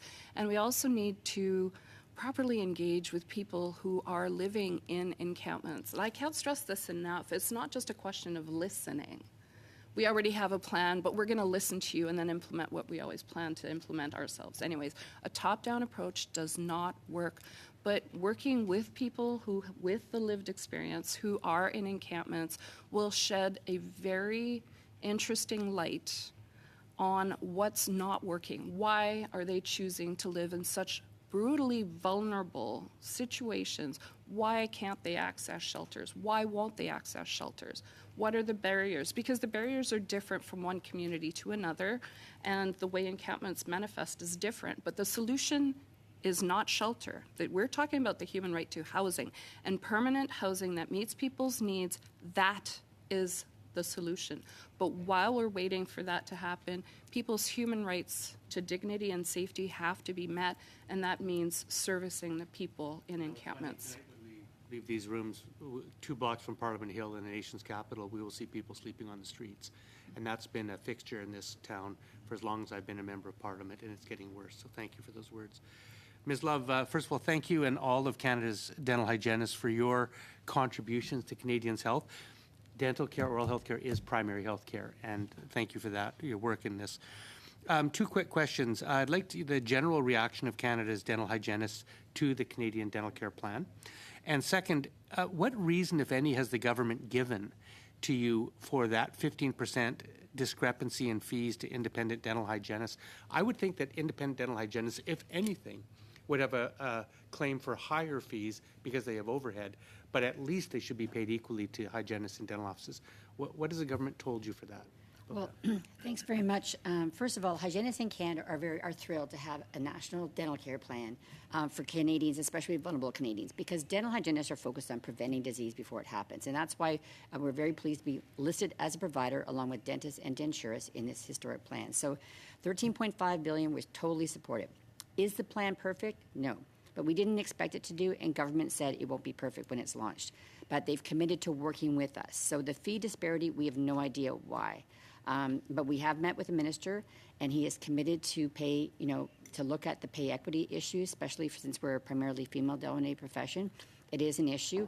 It's very complex because it's based on fee guides in every province, and it's based on frequency limitations, and we're looking at kind of pre-authorizations, and so we're looking at the 15% disparity. There's some other issues we're looking at, but government is listening. We're meeting on a weekly basis with them, and so we're committed to working with them to ensure that the oral health of Canadians is enhanced. So that's kind of our bottom line: is we'd rather work with government than against government to ensure that we can improve access to oral health care for Canadians, and that's been our position all along.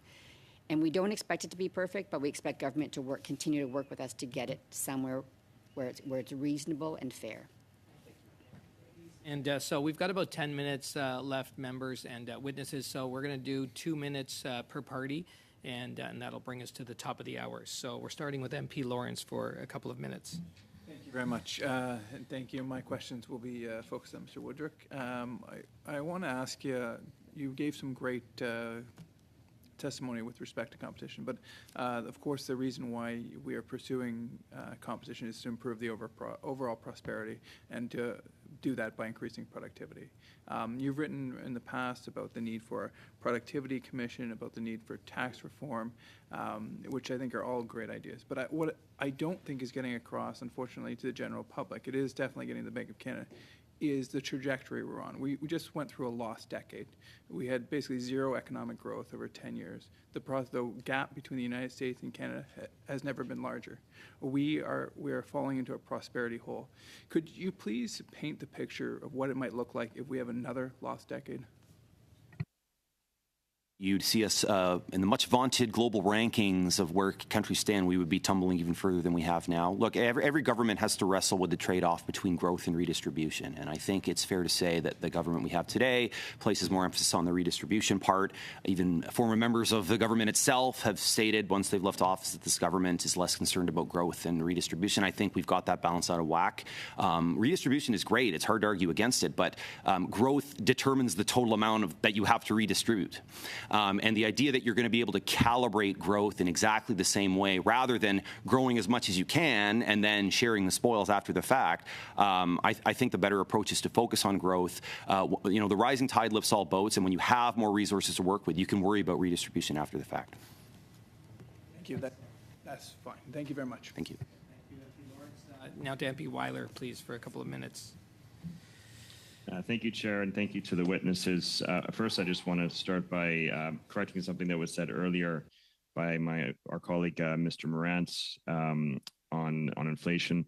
The Governor of the Bank of Canada said yesterday that he's not going to cut rates until he sees progress towards price stability for a much longer period. Removing the carbon pricing would not lend to that type of sustained confidence, since it's a one-time decrease. The scapegoating of carbon pricing is not only inaccurate as a cause of inflation and interest rates, but I think it's a shameful distraction what's really behind the increase in the cost of fossil fuels in Canada. In my province of BC and in Metro Vancouver, the price of gas jumped 22 cents in the last month, but the carbon price only added about 3 cents. I mean, what's really behind this is oligopolies, that type of behavior, global instability, lack of refining capacity, which ends up meaning the fossil fuel industry ends up benefiting from that considerably. But of course, we won't hear the Conservative Party talking about that. But I do want to ask a question to Madame Oulet. You mentioned in your opening that the investments from the Government of Canada should be solely focused on non-market housing. But the reality in Canada is we do have a challenge in getting the amount of supply of all types of housing, market housing, getting built overall. And last year in C56, we did announce a cut of the GST on all purpose-built rental, including market purpose-built rental. I was hoping you might be able to comment on that, and if you do see a role for the federal government to ensure that more supply of housing overall gets built as well. Okay, thank you, MP Weiler. Madame Oulet, I will need a very short answer. Yeah, thank you. I want to clarify that the private market certainly has a role to play, and that any money that's invested in the private market for incentives need to have strings attached to ensure that there is indeed affordability that's felt by the public beyond the first buyer and the first renter. So that needs to be said. That being said, we've got a lot of programs, an acquisition fund that we've been pushing for to bolster the non-market housing, to prevent the loss of existing homes that are currently affordable on the market before they're financialized, as well as investment funds for the development of new nonprofit housing and social housing. Thank you, and thank you, MP Weiler. And now to MP Sainte-Marie, please. Oui, merci, Monsieur le Président. Thank you, Chair. Mr. Breton, you talked about how important it is for the federal government to electrify its diverse fleet. The minister will be presenting a budget next week. What are you expecting?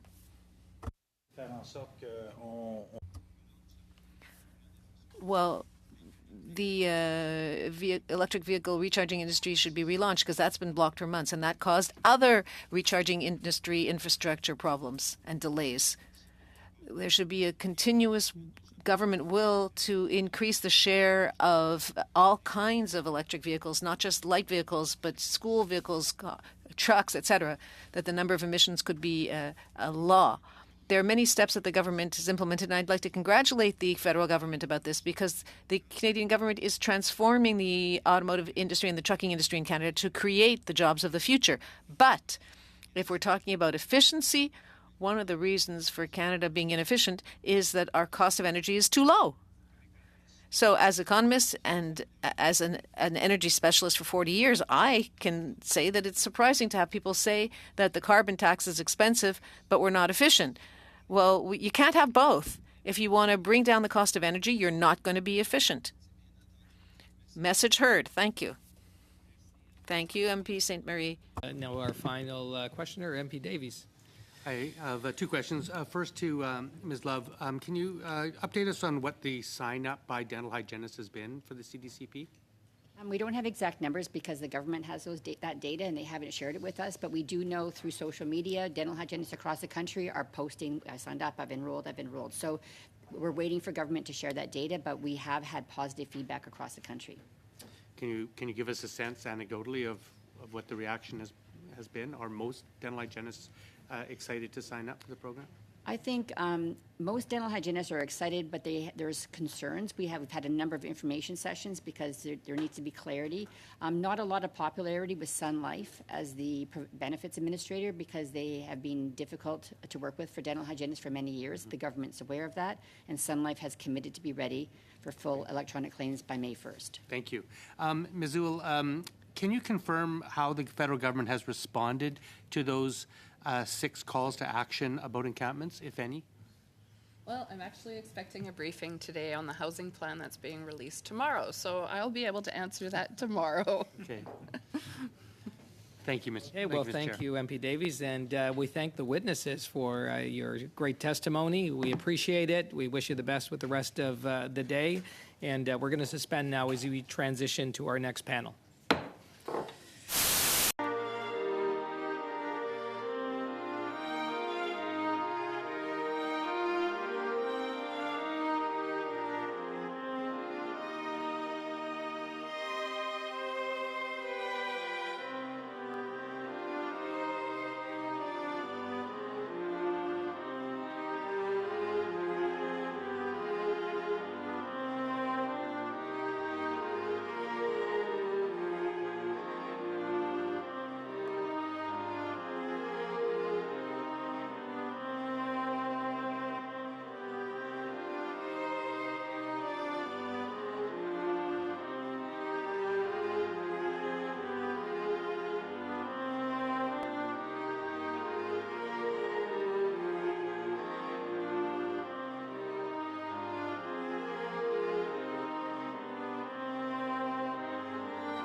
And just make their way to their seats. Members, witnesses, just as you know, we have many panels today, and we want to make sure that they have as much time as we possibly can give them. So with us today, we have the Canadian Anti-Monopoly Project, Keldon Bester, who's the Executive Director. Welcome, Keldon. From the Canadian Chamber of Commerce, we have Senior Director of Fiscal and Financial Services Policy, Jessica Brandon-Jepp, and Senior Director of Natural Resources, Environment and Sustainability, Brian Chu. From the Canadian Renewable Energy Association, Fernando Mello, who's the Federal Policy Director, welcome. And from the Réseau FADOC, we have Giselle Tassé-Goodman, who's the President of Provincial Secretariat. And joining Giselle is the Special Advisor of Government Relations, Philippe Poirier-Monet. And we're going to start off with the Canadian Anti-Monopoly Project, please, for 5 minutes. Me to speak today on this important piece of legislation. As you said, my name is Keldon Bester. I'm the Executive Director of CAMP, a think tank dedicated to addressing the harms caused by monopoly and building a more democratic economy in Canada. We appreciate the opportunity to return to this committee and discuss improvements to Canada's competition law contained in C-59. Of the changes to the Competition Act in C-59, I'm going to focus my time in two areas, the opening up of private access to the Competition Act, as well as improvements to the merger enforcement framework. So today, in contrast to places like the United States, where individual companies can bring cases against corporations harming competition, in Canada, nearly every competition law case originates from the Competition Bureau.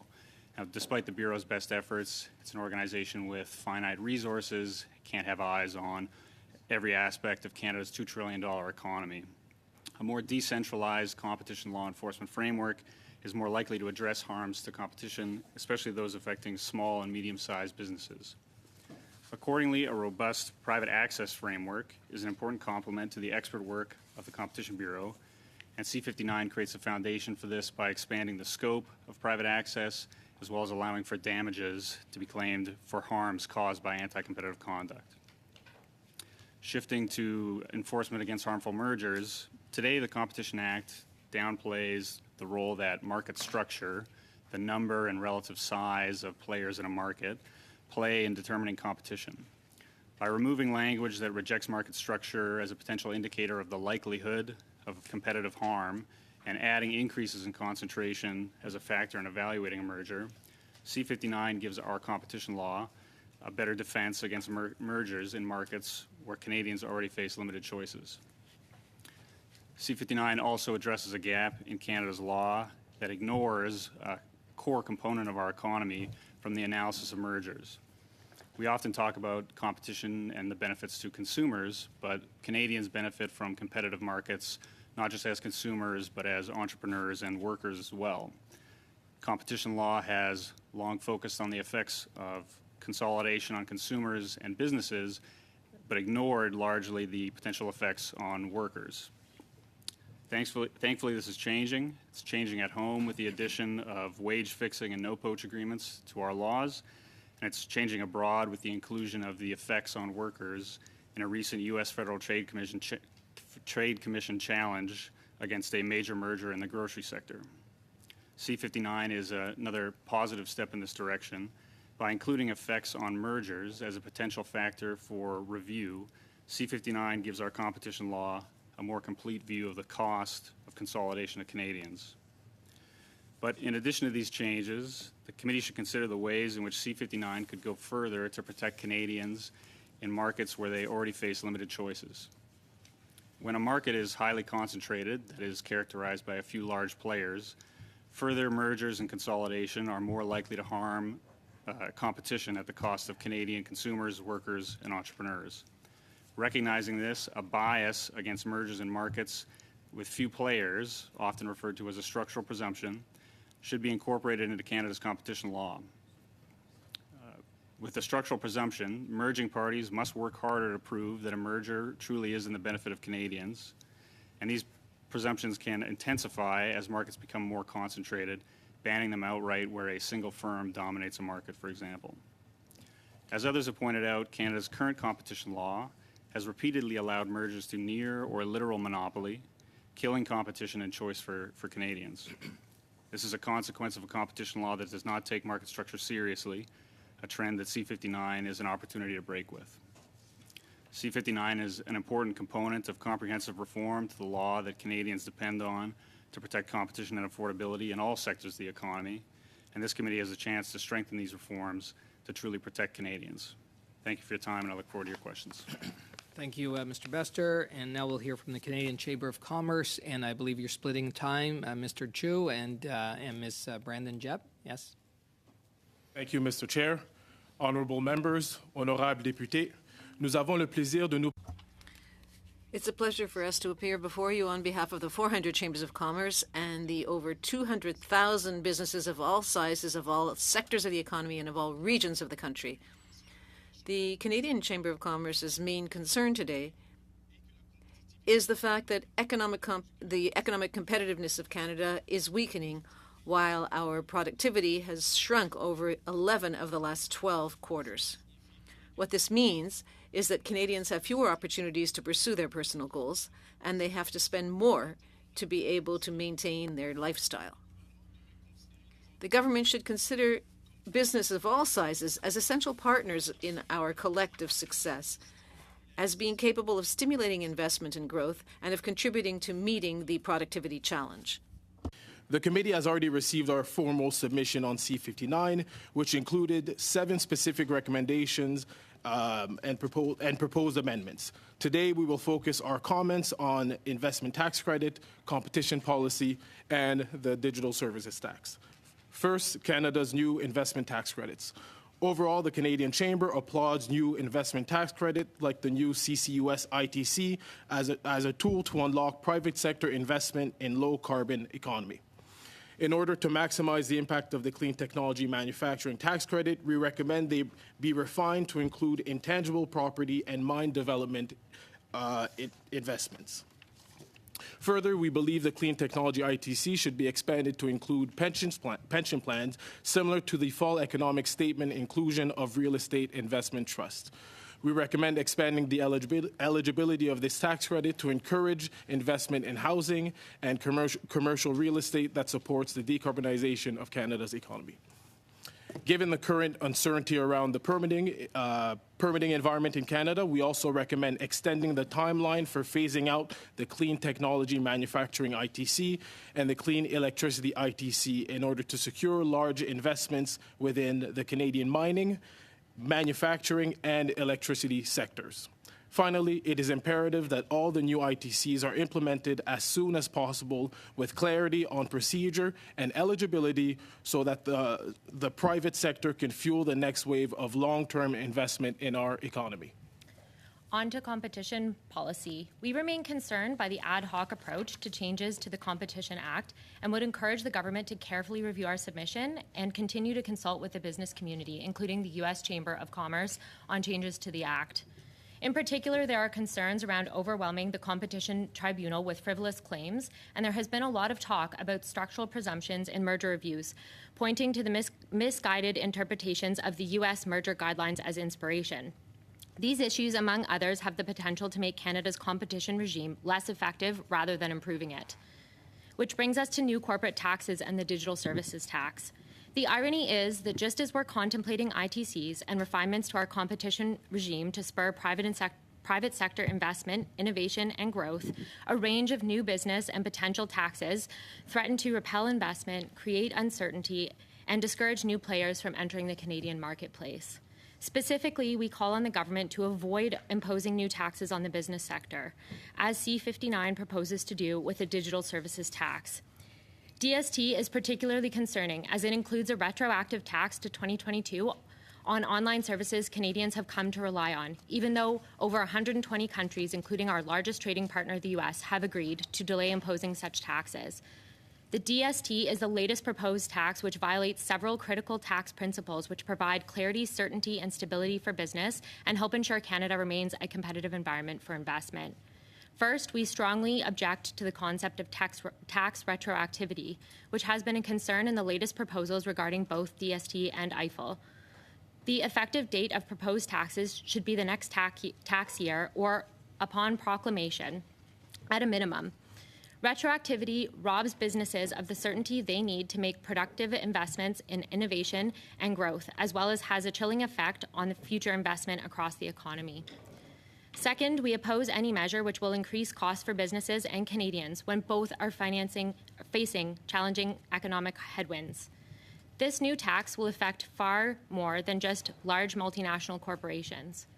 If enacted, the DST will ripple across the Canadian economy to affect many small and medium businesses and hurt Canadians. In fact, this tax will disproportionately impact businesses with low profit margins because, unlike corporate income taxes, digital services taxes are levied on revenues rather than profits. As a result, there is a disproportionate tax burden being placed on companies with low profit margins, such as the online travel sector.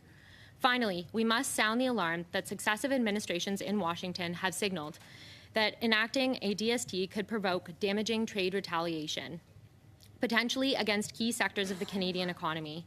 We are hearing directly from businesses in many sectors beyond the digital services space who are concerned that their products may be impacted by retaliatory tariffs. At a very minimum, we call for the punitive and retroactive application of the DST to be cancelled, and the introduction of a safe harbor for low-margin businesses similar to OECD Pillar 1, Amount A, in which there is a safe harbor provision. Bill C-59 and the forthcoming Budget 2025 presents an opportunity for decisive action. We encourage Ottawa to adopt pro-growth policies that invigorate Canada's economy instead of regressive taxes. Thank you. Yeah. Thank you. Thank you. We've gone well over time, but you'll have opportunity during members' questions. So now we're going to go to the Canadian Renewable Energy Association, and Mr. Mello, please. Good afternoon, Chair. And thank you and this committee for inviting me to testify on behalf of the Canadian Renewable Energy Association, also known as CanREA. As part of this Chamber study on Bill C-59, the Fall Economic Statement Implementation Act, I would like to start by acknowledging that I am joining you today on the traditional and unceded territory of the Anishinaabe Algonquin people. CanREA is the voice for the wind energy, solar energy, and energy storage solutions that will power Canada's energy future. Our 300-plus members are uniquely positioned to deliver clean, low-cost, reliable, flexible, and scalable solutions for Canada's energy needs. And with the passage of this bill, they will be able to do so at a pace and scale like never before, thanks to the proposed Clean Technology Investment Tax Credit. My members and the whole team at CanREA are very optimistic about the opportunities that the Clean Technology Investment Tax Credit will create. This measure will allow companies to invest in a variety of low-carbon technologies to recoup between 20 and 30% of their project's capital costs as a refundable tax credit. When the enabling legislation for this investment tax credit is passed, it will rapidly accelerate the deployment of technologies like battery energy storage, solar systems, and wind across Canada by strengthening the economics of renewable energy projects and crowding in capital to the sector. As you well know, achieving Canada's climate goals will require a doubling or tripling of our generation capacity. But this is not the only reason to invest in new renewable electricity generation. The International Energy Agency notes that electricity consumption from data centers, artificial intelligence, and the cryptocurrency sector could double by 2026.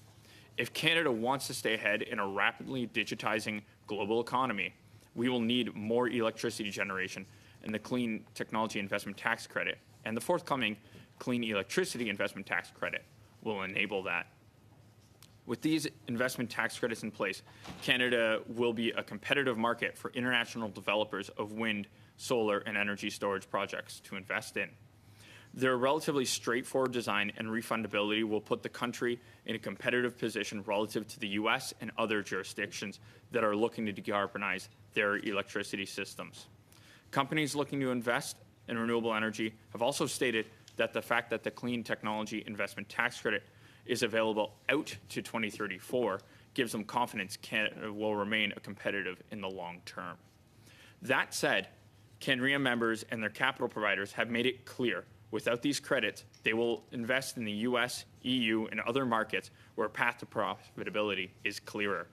In a world where the demand for electricity is significantly growing, projects and capital will move to the area of highest return. The reason I emphasize the importance of both the clean technology and the clean electricity investment tax credit is that, which has not had its enabling legislation introduced, is that the clean technology investment tax credit fails to include CanRIA's Indigenous members. CanRIA and its members are committed to economic reconciliation, and this is why partnership with Indigenous communities and companies is the industry norm. This norm has been institutionalized, with every province and territory that has issued a call for power recently, requiring all projects bidding into these processes have some component of Indigenous equity ownership.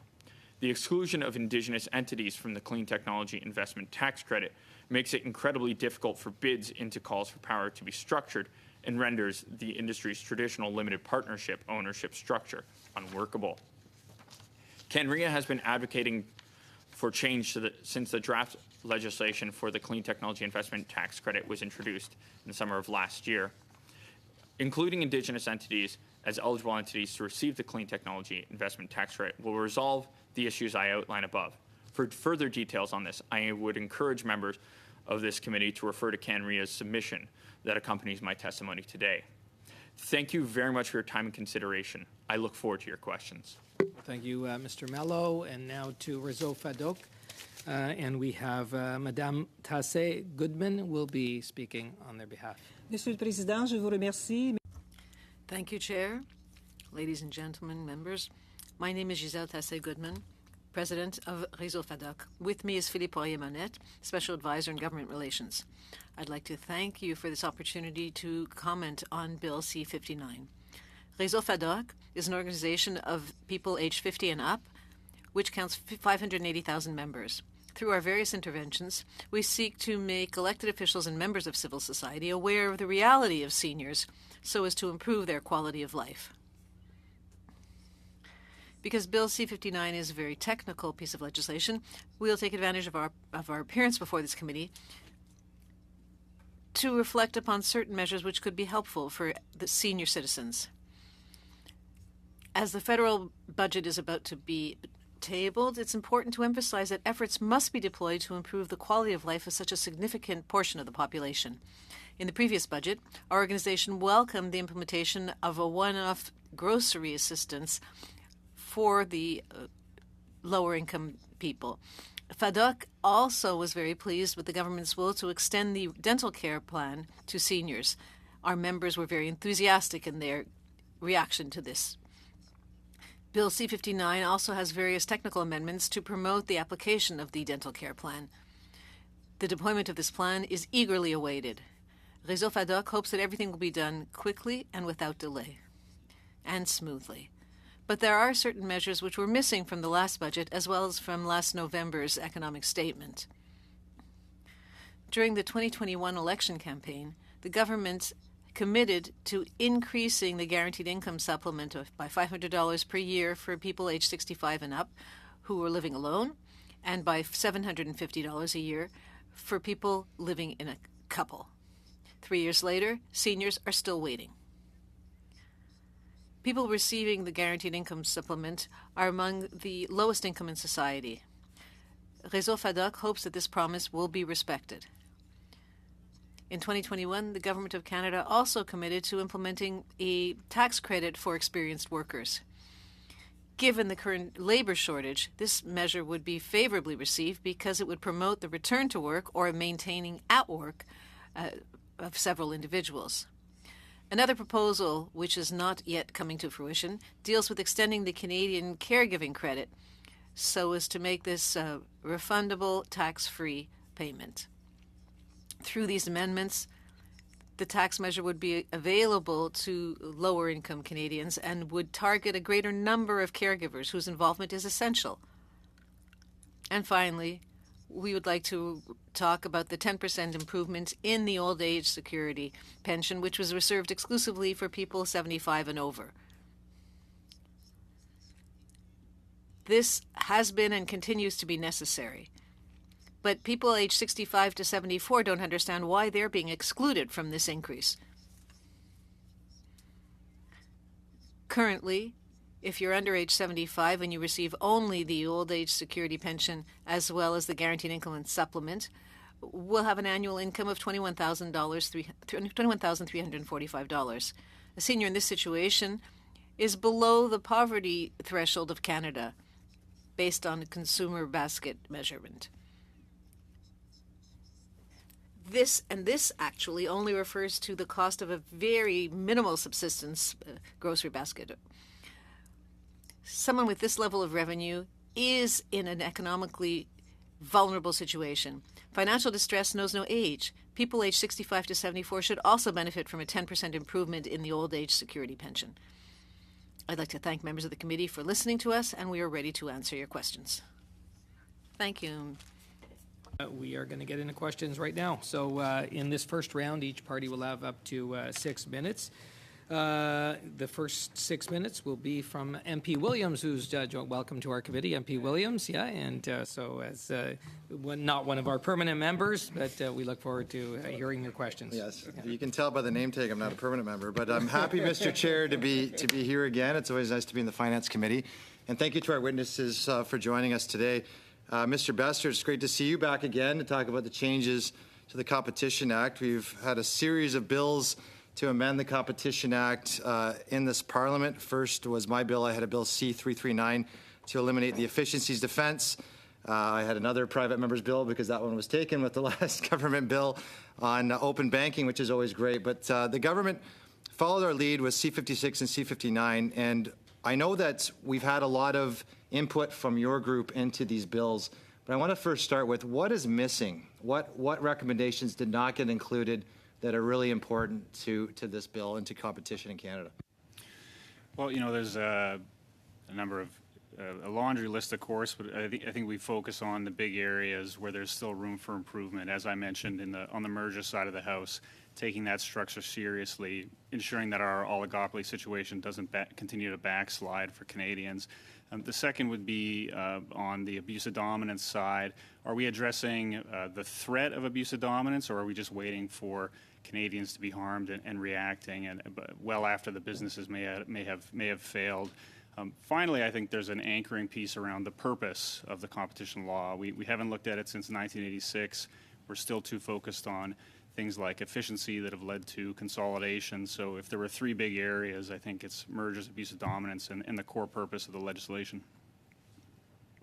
We're talking a lot about promoting and protecting competition in Canada because Canada has a monopoly problem. The result of that is Canadians pay some of the highest prices in the world, in particular for banking, for cell phones, and for airlines.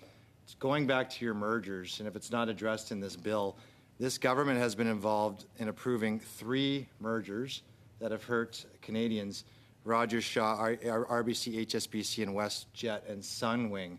Are you aware of the reports that show that come from a lot of academics in North America that show that mergers have resulted 95% in price increases? And can you comment on what these mergers being approved have meant to Canadians?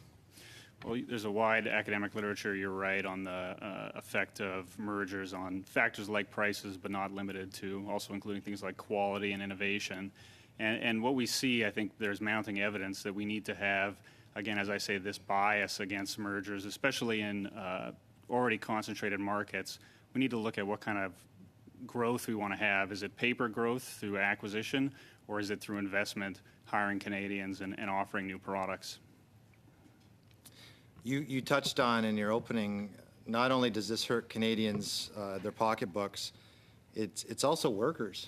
So through our monopoly problem, what happens with these mergers of monopolies, and I think we want to make that very clear, the merger changes that we need to make to the Competition Act are on monopolies. It's the abuse of dominance, it's mergers as a whole. But when these companies get bigger, then the market power also extends to workers' wages and their ability to squeeze workers' wages, to be able to collude to keep workers' wages down. The fact that if there's less employers to choose from, that there is less choice for employers in which to bring their skill sets and have wages. So what effect is the fact that we have more mergers with monopolies having effect on wages and workers in Canada? Well, this is some analytical work that we need to engage in, but in the U.S., there's been evidence of highly concentrated labor markets, even in, we might think about rural or remote communities, but even in, relatively large urban centers.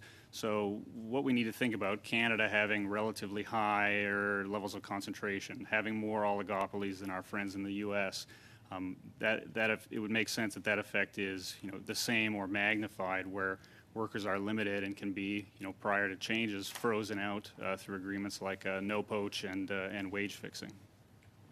So one of your recommendations is structural presumptions. And as you've stated, this law does not include presumption against mergers in already concentrated industries.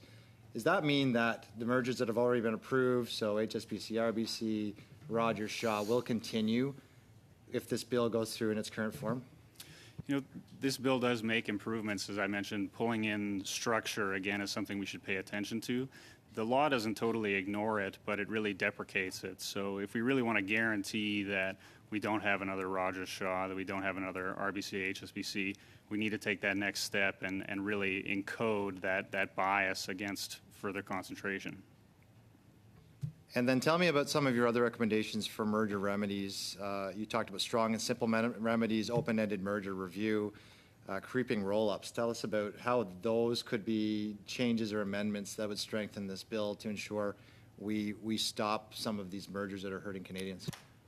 Focusing on the remedies piece, which I think is the most important. Right now in Canada, if we intervene in a merger, which we do very rarely, less than 1% of mergers, the standard is not to restore competition, it's to make the reduction in competition slightly less. The US, the EU, they put the bar much higher, and they say if we're going to intervene against a merger, things should be at least as good as they were before for citizens. And I think that's, if we had to pick one, I would really go there. Last question, I might get another round with you, but what would you change the purpose statement to be if it was going to be changed to remove the priority right now, it seems to be on efficiency of the company over competition?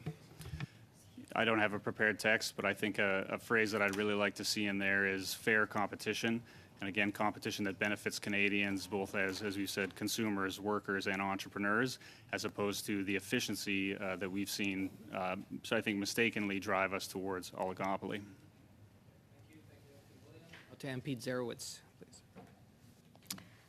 Thank you so much, Mr. Chair. I want to thank all the witnesses for their excellent testimony. I wish I had time for each one of you, but I do not. I'm just going to start off maybe a little bit with you, Mr. Bester, for maybe a minute or so.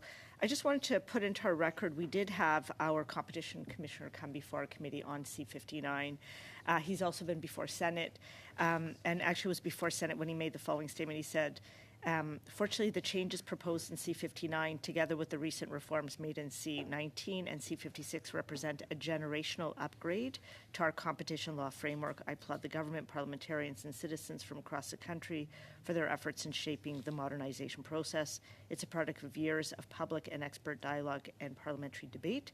The changes deliver us on a significant number of Competition Bureau recommendations and will help bring our competition regime in line with international best practice.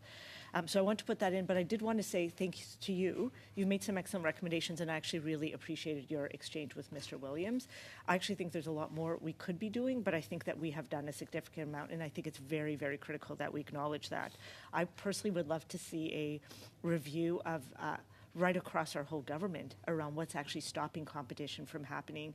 I think if we do a whole government review, I think that would be another excellent step forward. My next couple of questions are to the Canadian Chamber of Commerce. Very big fan of the work that the Canadian Chamber does. You do very important work. Mr. Detu, you started off by saying the economic competitiveness in the last 12 quarters has significantly declined. I just wanted to put on the record that the last 3 years, from 2021 to 2023, we were coming out of a pandemic. And so the whole world was dealing with the after effects of an economic heart attack. And I think that, as you will see from a lot of what we've put into C-59, we are transitioning our economy from a competitive, growth and productivity perspective. So on that, I know that the Chamber's been very supportive when we announced the investment tax credit, so thank you. There are some companies like Dow who are already benefiting from the ITCs, and they are creating significant opportunities for workers. Can you maybe initially speak to how important these are in driving investment, innovation, and economic competitiveness? And then I have a follow-up question to that. Thank you very much. Merci beaucoup. Now, of course, these investment tax credits were welcomed by the Canadian Chamber of Commerce and many of its members. It's crucial.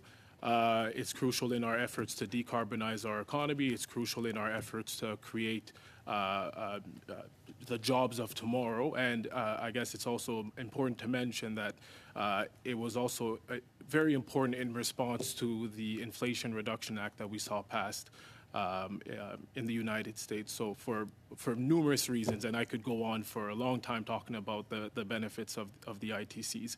But certainly, I think there are a few details that can always be tweaked and improved to make sure that the companies that hope to benefit from these ITCs can fully benefit from these ITCs. And we certainly appreciate the time that the government has taken to have thorough consultations processes. But of course, it's a bit of a race, I must say, and we want to make sure that Canadian companies and Canadian people are not left behind.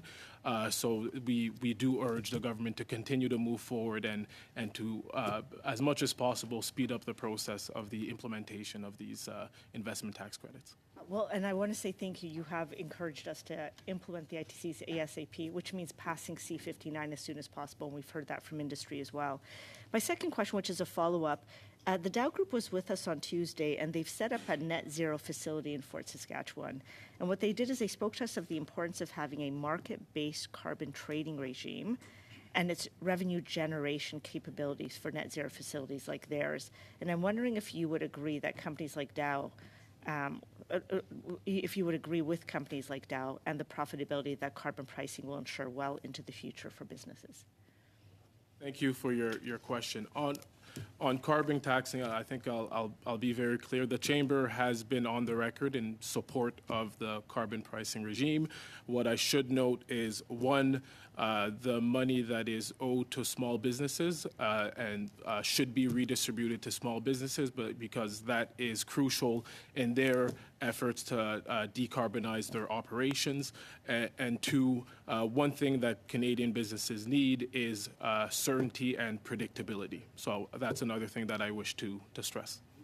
And I would tell you that the businesses and small businesses in Davenport 100% agree with you about getting going on the small business rebate. So as you know, we've made historic investments in the battery supply chain. So from Marathon, Palladium to Volkswagen in St. Thomas. Can you speak to the economic case of Canada's opportunity across the battery supply chain compared to other countries? Of course. Again, we applaud a lot of the efforts that the government has made in that front, and this is truly a generational opportunity.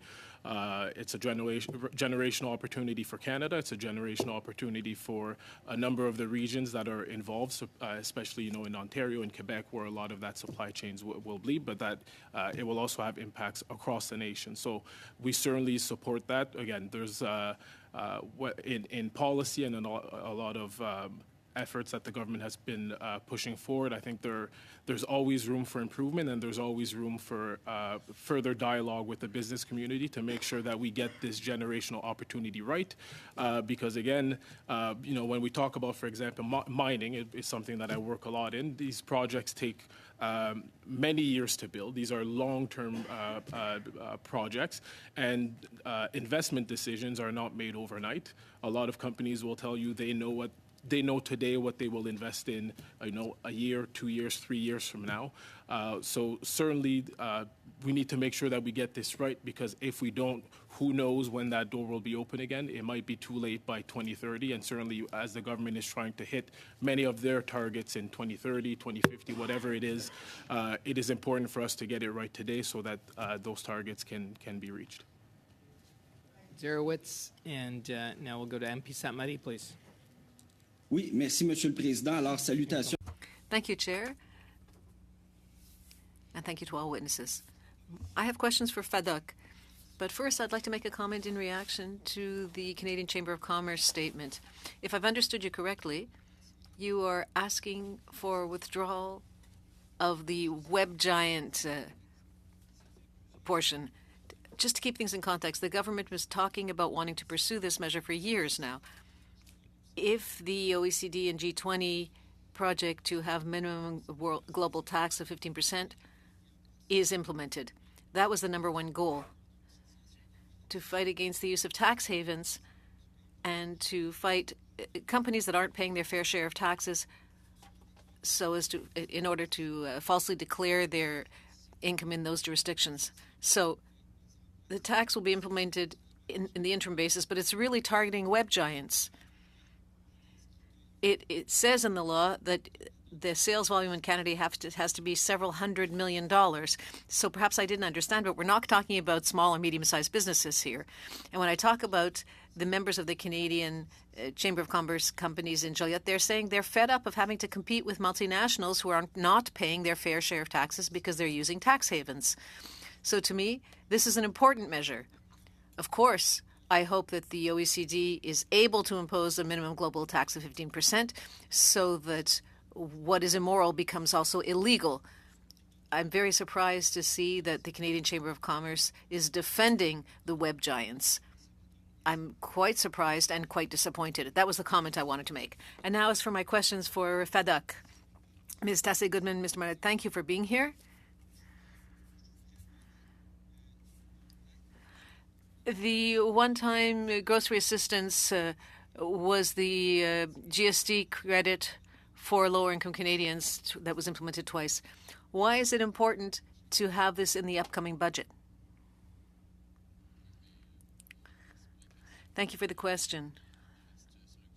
In the current situation, housing costs have increased astronomically. Inflation has an impact. Anyone who is making it hard to make ends meet, groceries, salary, current purchasing, any one-time assistance for people who really need it would be appreciated. As Ms. Goodman said, there are several other proposals specifically targeting seniors. Any assistance would be welcome, of course. So what I'm understanding is that with the significant level of inflation in the costs of energy and groceries and housing as well, a series of measures are needed to support low-income seniors. If you want to continue with your explanation of the measures that you're asking for, thank you. Yes, of course. We have repeated this several times. Ms. Goodman said it in her opening comments as well. There's a lot of discontent among seniors aged 65 to 74 because they are being excluded from the 10% increase in the old age security pension. Their financial position is not something that's because of their age. It could happen to anybody of any age. Some people were forced to retire because of ageism. That still happens in the workplace. Some people were forced to retire because it was too hard for them to work. They couldn't continue to work. There are people who don't have much in the way of personal savings, and accessing a complementary retirement plan or pension plan is not something that most people can access. Roughly 43% of Quebec workers have no personal savings nor access to a complementary retirement plan. So these are people who have needs. Seniors aged 65 to 74 who are only receiving the old age pension and the guaranteed income supplement to live on have income levels which are just above the poverty level set based on the consumer basket. And as you may recall, this looks at subsistence level goods. Someone in that situation is not living, they are surviving. If anything unexpected happens, they can't deal with it. And in this consumer basket, not everything is included. For example, vision care. Now we're talking about seniors buying glasses, contact lenses. Drugs aren't included. Walkers, wheelchairs. These aren't included, and these can add up to over $1,500 a year. So we're saying that the improvement was necessary. Of course, people who are 75 and up appreciate it. But we believe that it would be important to extend it to people aged 65 to 74. That's very clear. Yes, we've heard you. In other words, stop making two classes of seniors. I'm thinking about women living alone who often were natural caregivers either for their spouse or for their parents, and so they weren't able to save or contribute to a private retirement plan, and now they're being forced into poverty. So it's time to put an end to this. Connected to this, could you say a few words about the importance of making the caregiver tax credit refundable? Thank you for the question. In the 2021 election campaign, the government committed to amending the tax for caregivers. It's important because natural caregivers represent 34% of the Quebec population. And these people are mainly women. 20% of caregivers are experiencing financial insecurity. And many of them are paying significant amounts of money because of the role they're playing. We're talking about several $1,000s, so it's important to help them generously. Mr. St. Marie, I'll have other questions for the next round then. Thank you. Thank you. Monsieur Pierre Monette, you spoke about the dire financial situation of seniors. 20% of seniors in Canada suffer from diabetes. And the pharmacare legislation that's currently in the House today would see the federal government provide sufficient funding from the federal government to provinces to ensure 100% coverage of all diabetes medication and devices to every citizen in every province. Is that something that you would support for the people of Quebec?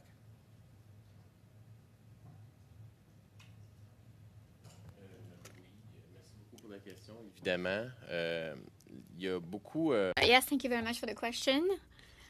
In our reality, there are a lot of things that allow us to see themes that are not covered by the RAMQ in Quebec. So we hear from people who have diabetes, particularly for insulin injection. It is not, of course, if you're asking for my opinion, it would be very appreciated because it would be a better control. These are people who could live more normally. You could talk about the whole issue of people who have sleep apnea. There are all kinds of devices and aids that are not covered. Obviously, at FADUC, we would like these issues of illness to be addressed more directly. Thank you. Alors, merci, c'est un bon début, mais je crois que c'est un bon début. Alors, Madame Brandon Jupp, dans votre soumission écrite, alors vous avez dit que élargir le remboursement de la TPSC pour les logements. Further changes to the Excise Tax Act to extend the removal of GST to cover projects currently under construction would help get more housing built and free up capital to build even more. How many additional units of housing do you estimate this amendment would help construct? Thank you for your question. I don't have specifics here with me today, but the Chamber is very fortunate to have a wide range of subject matter experts, including an expert on housing and infrastructure. So I'd be pleased to consult my colleague and get you a very detailed and specific answer in writing. So I guess you're talking conceptually. Conceptually, it would result in that, and quantifying it is something that you could maybe provide this committee with. That's correct. Thank you. Mr. Bester, in your written submission, or the Canadian Anti-Monopoly Project said this: Canada's competition law treats the Bureau effectively as a private litigant with the risk of being responsible for a portion of a defendant's legal fees should it lose in court. Most recently, this resulted in the Competition Tribunal ordering the Bureau to pay $13 million of taxpayers' money, nearly a fifth of its annual budget, to multi-billion-dollar telecommunications firm Rogers. C-59 makes progress on this front but does not remove cost awards entirely. Instead, it limits the circumstances where a judge could order the Bureau to pay these costs, end quote. In your view, does the current potential for cost awards discourage the Competition Bureau from bringing cases? Certainly, and a great credit to C59 for really narrowing that window.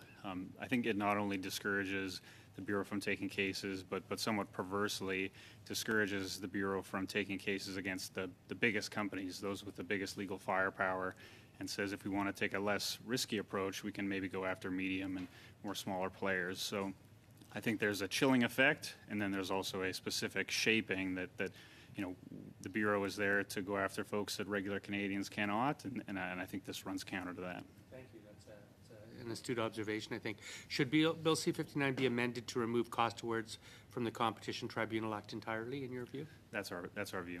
Okay, thank you. Staying with this,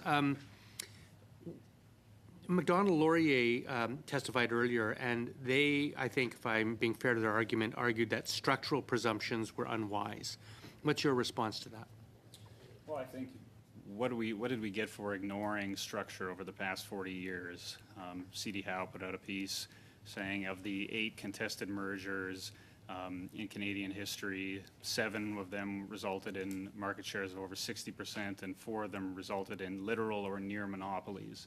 So in the past 40 years, we've ignored structure, and it's cost us. It's led to consolidation across the economy. So, structure is not a perfect measure. It's one way we create a system that has a higher likelihood of protecting Canadians, and I think we need to learn from our peers as well as our own history to guide the future on that. Do you have a suggestion about what benchmark for combined market share might trigger the presumption of substantially lessening or preventing competition? So CAMP has put forward a 30% market share for a rebuttable presumption, which is to say that companies are free to make arguments as to why this is actually good for Canadians, and at extreme levels of concentration, where a merger would result in one firm having 60% of a single market, we believe that should be banned outright. It would be an absolute presumption at that level. Yeah. What is the impact of shifting the onus onto the parties seeking to merge to demonstrate the benefits of a merger? Well, I think it flips how we think about mergers as something necessarily either benign or beneficial, and instead focuses on, if we are going to have consolidation, more consolidation in Canada's already oligopoly markets, the job should be for the merging parties to sell Canadians and to sell our legal system on why we should allow it, as opposed to, the Bureau's much more whack-a-mole, not through any, just because of the structure of it, whack-a-mole approach to taking on 1 or 2 big cases every couple of years. This puts the emphasis much more on making the positive case for further consolidation, if any. What's the record of? So I know time goes very quickly here, and we got a lot of questions, and you know what? We've got 10 minutes left, so we're going to do like we did in the last panel, very rapid round, and it'll be 2 minutes per party. We'll start with MP Williams for 2 minutes. Mr. Chair, Mr. Bester, is the Competition Bureau independent right now? Competition Bureau is a department of the Minister of Industry, so there is a link there. I think the Bureau takes its independence seriously. However, it is within a department, unlike the Office of the Privacy Commissioner as an agent of Parliament. So it is under the umbrella of ISED right now, correct? And in addition to that, the law includes a number of ways that the minister can direct the Bureau to pursue either a market study or an inquiry, and that's been much even before these reforms. Does that follow competition bureaus, let's say in the U.S. or looking at Australia? Are they independent, or are they like Canada? Is Canada an outlier? I don't know if we're an outlier. It's difficult to compare. The Federal Trade Commission and the Department of Justice in the U.S. are direct political appointees. The Federal Trade Commission has a commission structure that is explicitly political. It will have so many Democrats and so many Republicans. So whether Canada truly is an outlier, I'm not sure, but we do have a model where it is not a truly independent body. We talk about the tribunal. Obviously, the concern was raised by the NDP, a rightfully one, that the tribunal overruled the Competition Bureau and the Competition had to pay for it in terms of legal fees. Currently, the tribunal concentrates too much power over Canada's competition law and struggles to get decisions out the door. Both will become worse as cases have become more frequent, as the Chamber of Commerce have noted. What's the remedy to that? What are we missing in terms of the tribunal, and what do we need to do to fix that? Well, as we enter a new generation of competition law in Canada, I think we need to look at the institutions, both the Bureau and the Tribunal. And so if the Tribunal is going to be dealing with more cases, with a more active law, we need to think about, does it need more resources, or do we need a fundamentally different structure? And there are a number of recommendations around that, alternate models around that. And I think that's the next topic that we really need to dive into. Williams, and now to MP Thompson for 2 minutes. Thank you. And Mr. Melo, how are recent political policy decisions such as the lengthy renewable energy moratorium in Alberta or attempts to chip frameworks of the federal carbon pricing regime, how is this increasing uncertainty for new projects across Canada? I can say a lot of international players are starting to be a little hesitant to invest in Canada given the recent changes to various provincial regimes, as well as a lot of uncertainty around key market drivers for the renewable industry. That said, there are efforts with the investment tax credits, as well as positive signals coming out of provinces like British Columbia, Ontario, and Quebec, where we are seeing open markets. And so even though we are seeing some hesitancy overall, we are seeing capital flow from some provinces to others. Thank you. Wind doesn't blow and sun doesn't always shine. I'm from Newfoundland, I know that. And that's why storage technologies like batteries are so important for the clean electrical grid. Grid-scale batteries, we know they store power and deploy during off-peak times. And I'm wondering how the ITCs are going to unlock investment in batteries. ITCs are very excited for my members who are developing storage projects across the country. Simply put, you're actually making them a lot more bankable. So you can go to your large capital providers and say, we have some at least guarantee upfront return, and therefore be able to provide capital. Previously, there has been some uncertainty with insurance and capital providers, as these are relatively new Canadian in the Canadian context. And so having the ITCs has really sort of helped bring some ease to our capital providers going forward. And one of the really interesting things is it's allowing what were financial edge cases, so hybrid systems where you have both wind and solar with a battery behind the meter, to sort of essentially extend your sunshine, are becoming more and more bankable and something that can go forward. And now to MP Sainte-Marie, please. Oui, merci, Monsieur le Président. Donc, pour Monsieur Poirier-Monet.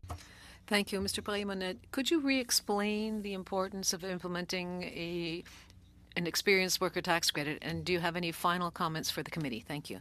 Merci beaucoup pour la question. Thank you very much for the question. Yes, across Canada, there is a labor shortage. We believe that implementing an experienced worker tax credit would be relevant. There is one in Quebec.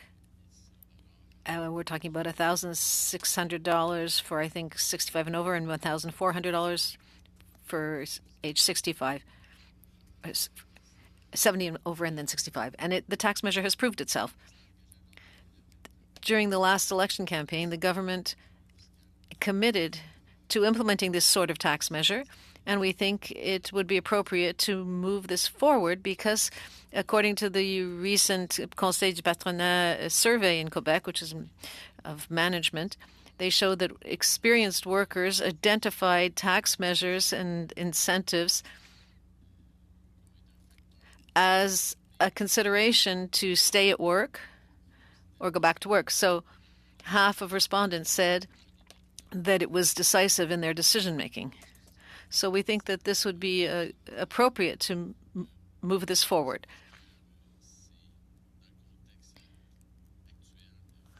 In the current context, I think it's important to deal with the issue of housing. A recent initiative was funded by the Canadian government and the Quebec government. It was related to the organization called Unité. The idea was to develop 10 buildings of 100 residents each for low-income seniors. We think that it's a relevant initiative, and there should be more of this type of initiative because there is very little collective living diversity for seniors available. We should be looking at housing for people who have very low incomes. It would be very relevant. Thank you very much. Thank you, MP St. Marie. And this will be the last couple of minutes, and I'll be MP Davies, please. Concerning concentration, say, over the last 40 years? That's a good question. I don't know if I have most concerning, but one that I come back to always is I think the foundation of the economy is the banking sector. And I think in the past 20 years, we've actually acted to preserve at least some competition there. But when I think about a market that feeds the rest of the economy, a competitive banking sector, I think, is one of, if not the most important. Okay. And do you happen to know what the win record of the Bureau in challenging anti-competition cases is? I mean, it's a interesting question depending on your definition of a win. We've never really truly blocked a merger in Canada. Never? Never. We don't. Again, going back to the remedy point earlier, we don't like to block mergers. We like to cook up solutions that we think will preserve competition. So the win record is quite poor. When we do launch challenges, wins are few and far between. Thank you. Mr. Melo, I'm going to squeeze in a question here. You've commented that the tax credits will accelerate wind, solar, and energy storage deployment across the country. Can you paint me a picture of what the landscape may look like 10 years from now as a result of these tax credits? I think what you're going to see is in more and more calls for power, you will see lower cost renewables coming in and working with existing generation fleets that are on track to actually accelerate our deployment. I do think you're going to see us start to hit our generation targets as a country and see a lot more employment here in Canada across the sector. Thank you. And we want to thank our excellent witnesses that were with us today. Thank you for your testimony. We wish you the best with the rest of your day. And at this time, we are going to suspend as we transition to our next panel members.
And with us for our panel before we head off to question period is the Canadian Union of Public Employees, Angela McEwen, who's the senior economist there. Welcome. From the C.D. Howe Institute, we have William Robson, who's the chief executive officer. From Fintechs Canada, executive director Alexander Vrances. And from Mouvement Autonome et Solidaire des Sans Emploi, we have Fanny Labelle, and I apologize for that mispronunciation of the organization. And Madame Labelle is the Administrator Board of Directors. So we will start with the opening remarks by the Canadian Union of Public Employees.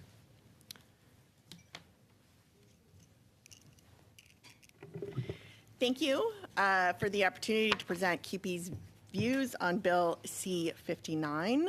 The Canadian Union of Public Employees is Canada's largest union with over 750,000 members. CUPE members take great pride in delivering quality services in communities across Canada as they work in a broad cross-section of the economy, including healthcare, education, municipalities, libraries, universities, colleges, social services, public utilities, emergency services, transportation, and airlines.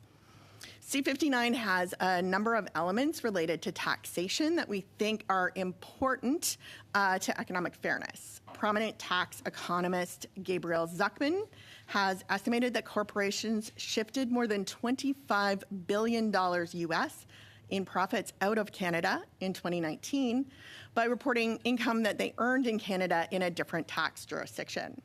This cost Canada an estimated $4.5 billion in corporate income tax revenue for 2019 alone. Implementing a digital services tax is an important part of closing that gap and leveling the playing field for Canadian businesses. CUPE has long advocated for a digital services tax, and we followed the negotiations at the OECD on the base erosion and profit shifting very closely. We were disappointed when the process on Pillar 1 stalled and when the proposals there were watered down from what's needed. So we think Canada is smart to move forward with its own digital services tax. Pillar 1 continues to face roadblocks and its future remains uncertain. And the legislation put forward here in this bill is much more effective than what's currently on the table in the OECD process. However, the DST as it proposed explicitly excludes the sale, licensing, and streaming of digital content, as well as the sale of other digital goods and services. This is a giant glaring hole. It excludes revenues associated with Netflix, Amazon Prime, Apple Music, Spotify, and many more services. We believe that a fair tax model is a better approach than other approaches we're taking to that industry. We're also disappointed to see that the deadline for the implementation has been removed from this bill. Even if those improvements were made, the digital services tax is not enough to close this gap. We encourage the federal government to go further. Greater transparency for multinationals' tax and financial information is another powerful deterrent to profit shifting. Australia and the EU are far ahead of us on this. Requiring multinationals to publicly report country-by-country financial information would give us more insight into how much tax is being paid or avoided. This would assist in the administration of the digital tax. We also encourage the federal government to welcome the new United Nations process on international tax government. As part of this process, international labor groups have called for a framework tax convention that would formalize international tax government at the United Nations under an inclusive, accountable, and more effective institutional setting than what we've seen with the OECD. CUPE is also very interested in the establishment of the Department of Housing, Infrastructure, and Communities. Much of the preamble located in this bill reflects CUPE's views about the importance of public infrastructure to healthy local communities and our national economy. However, we believe that the clause referring to the use of innovative financial tools to attract investment from the private sector puts all of those benefits at risk. This approach has consistently failed to result in building the type and scale of public infrastructure that is required to foster a healthy, equitable, prosperous economy and society. And just finally, I personally have concerns about employee ownership trusts being used to avoid taxation, but I was encouraged to see several elements in this legislation that moves towards a more democratic involvement of employees in determining the direction of the trust. So thank you. And now we'll hear from the C.D. Howe Institute and Mr. Robson, please.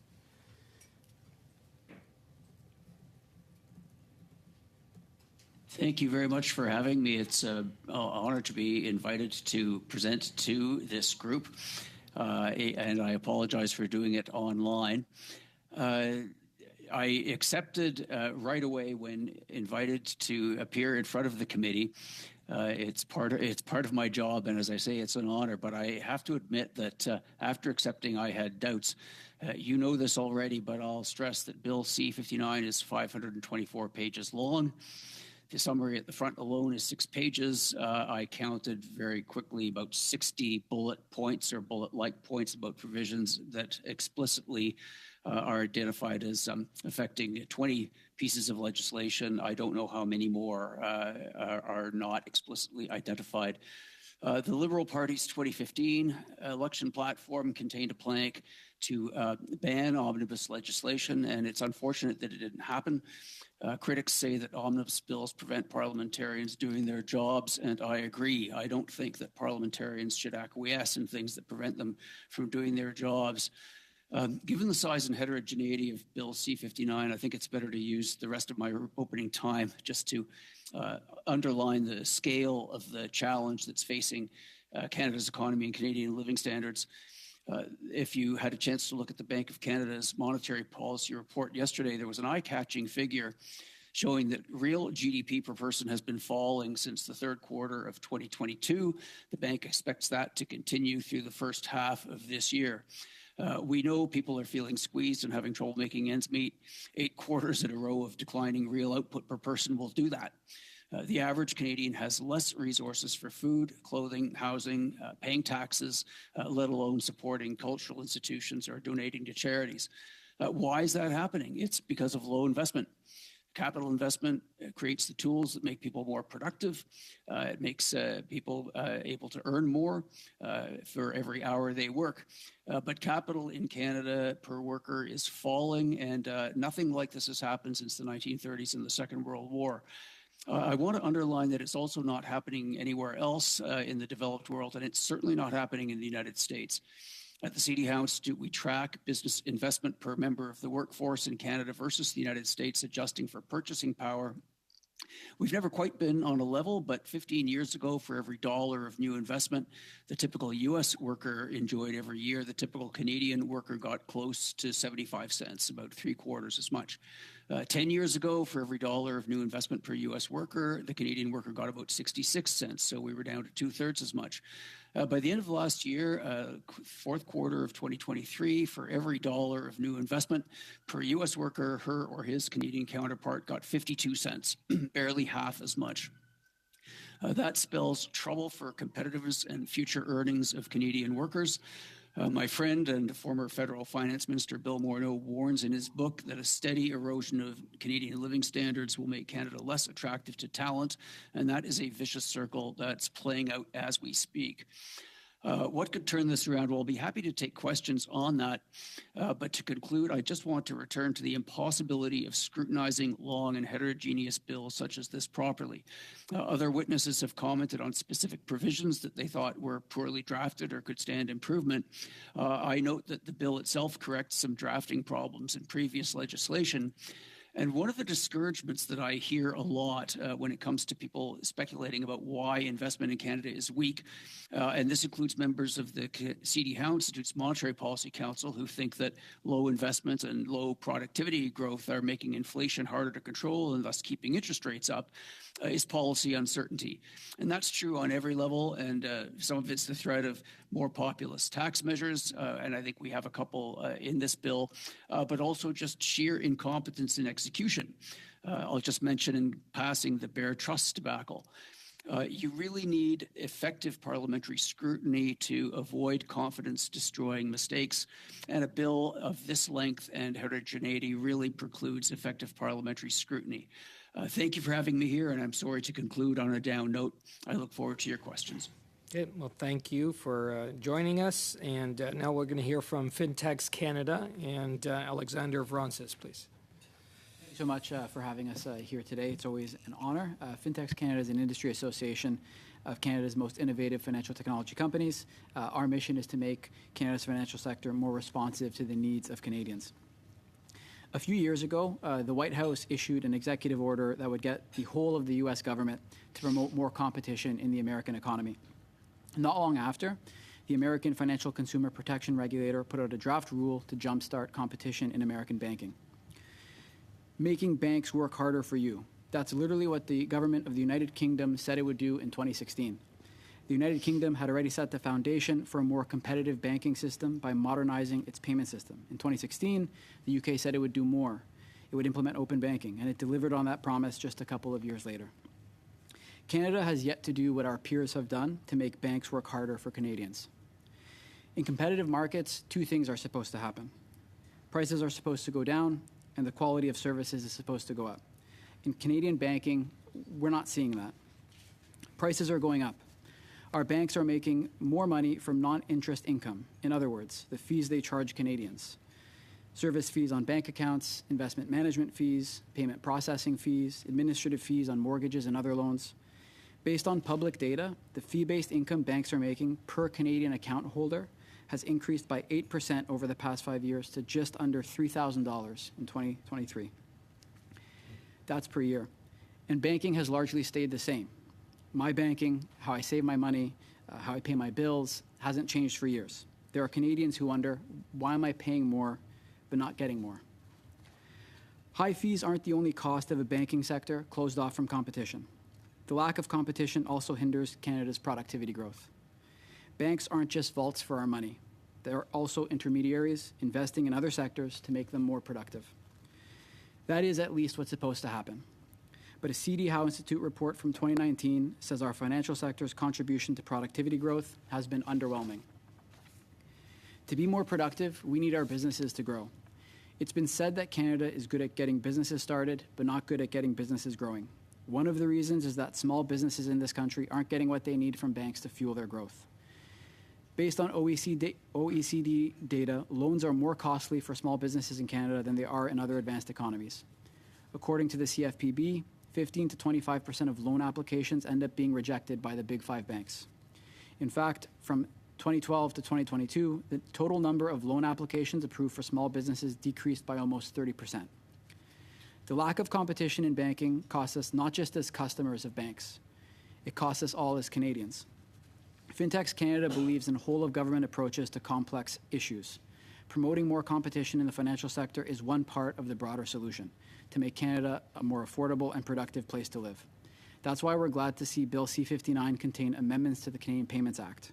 This will promote competition in banking by giving fintech companies and credit unions access to the new payment system being built by Payments Canada. This new payment system is called the Real-Time Rail by industry insiders. These changes are good for competition because you can't operate in the financial sector if you can't access a payment system. Outdated laws only give Canada's biggest banks access to the system right now. These biggest banks, in turn, resell their privileged access to everyone else. This puts the competition in an untenable position. They have to do business with their competitors in order to compete with them. Access to the real-time rail will level the playing field as it is right now. For that to happen, though, we need Payments Canada to actually launch the real-time rail. No more delays. According to the World Bank, Canada is one of the few countries in the world without a real-time rail. We support the amendments to the Canadian Payments Act in Bill C-59, but by themselves, they're not enough. Our G7 counterparts have done so much more. If we want to make Canada a more affordable and productive place to live, it's time that we, too, do more. Thanks again for having us. It's been an honor to share our perspective with you all. Thank you, and we look forward to the questions that will be asked of you. Now we're moving to the Mouvement Autonome et Solidaire des Sans Emploi. And Madame Labelle, please. Oui, bonjour. Hello. I'm appearing here on behalf of the Mouvement Autonome et Solidaire des Sans Emploi, the independent movement in solidarity with the unemployed called MAS.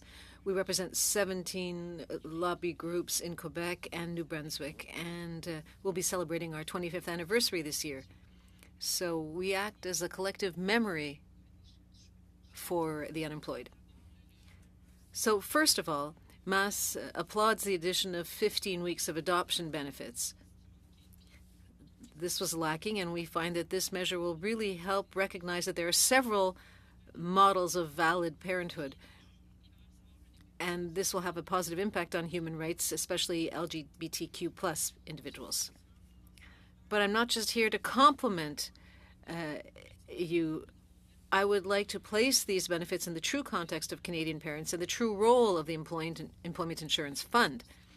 I don't know whether you know, but when an individual, usually a woman, loses their job during their maternity leave or shortly thereafter, they end up with no income.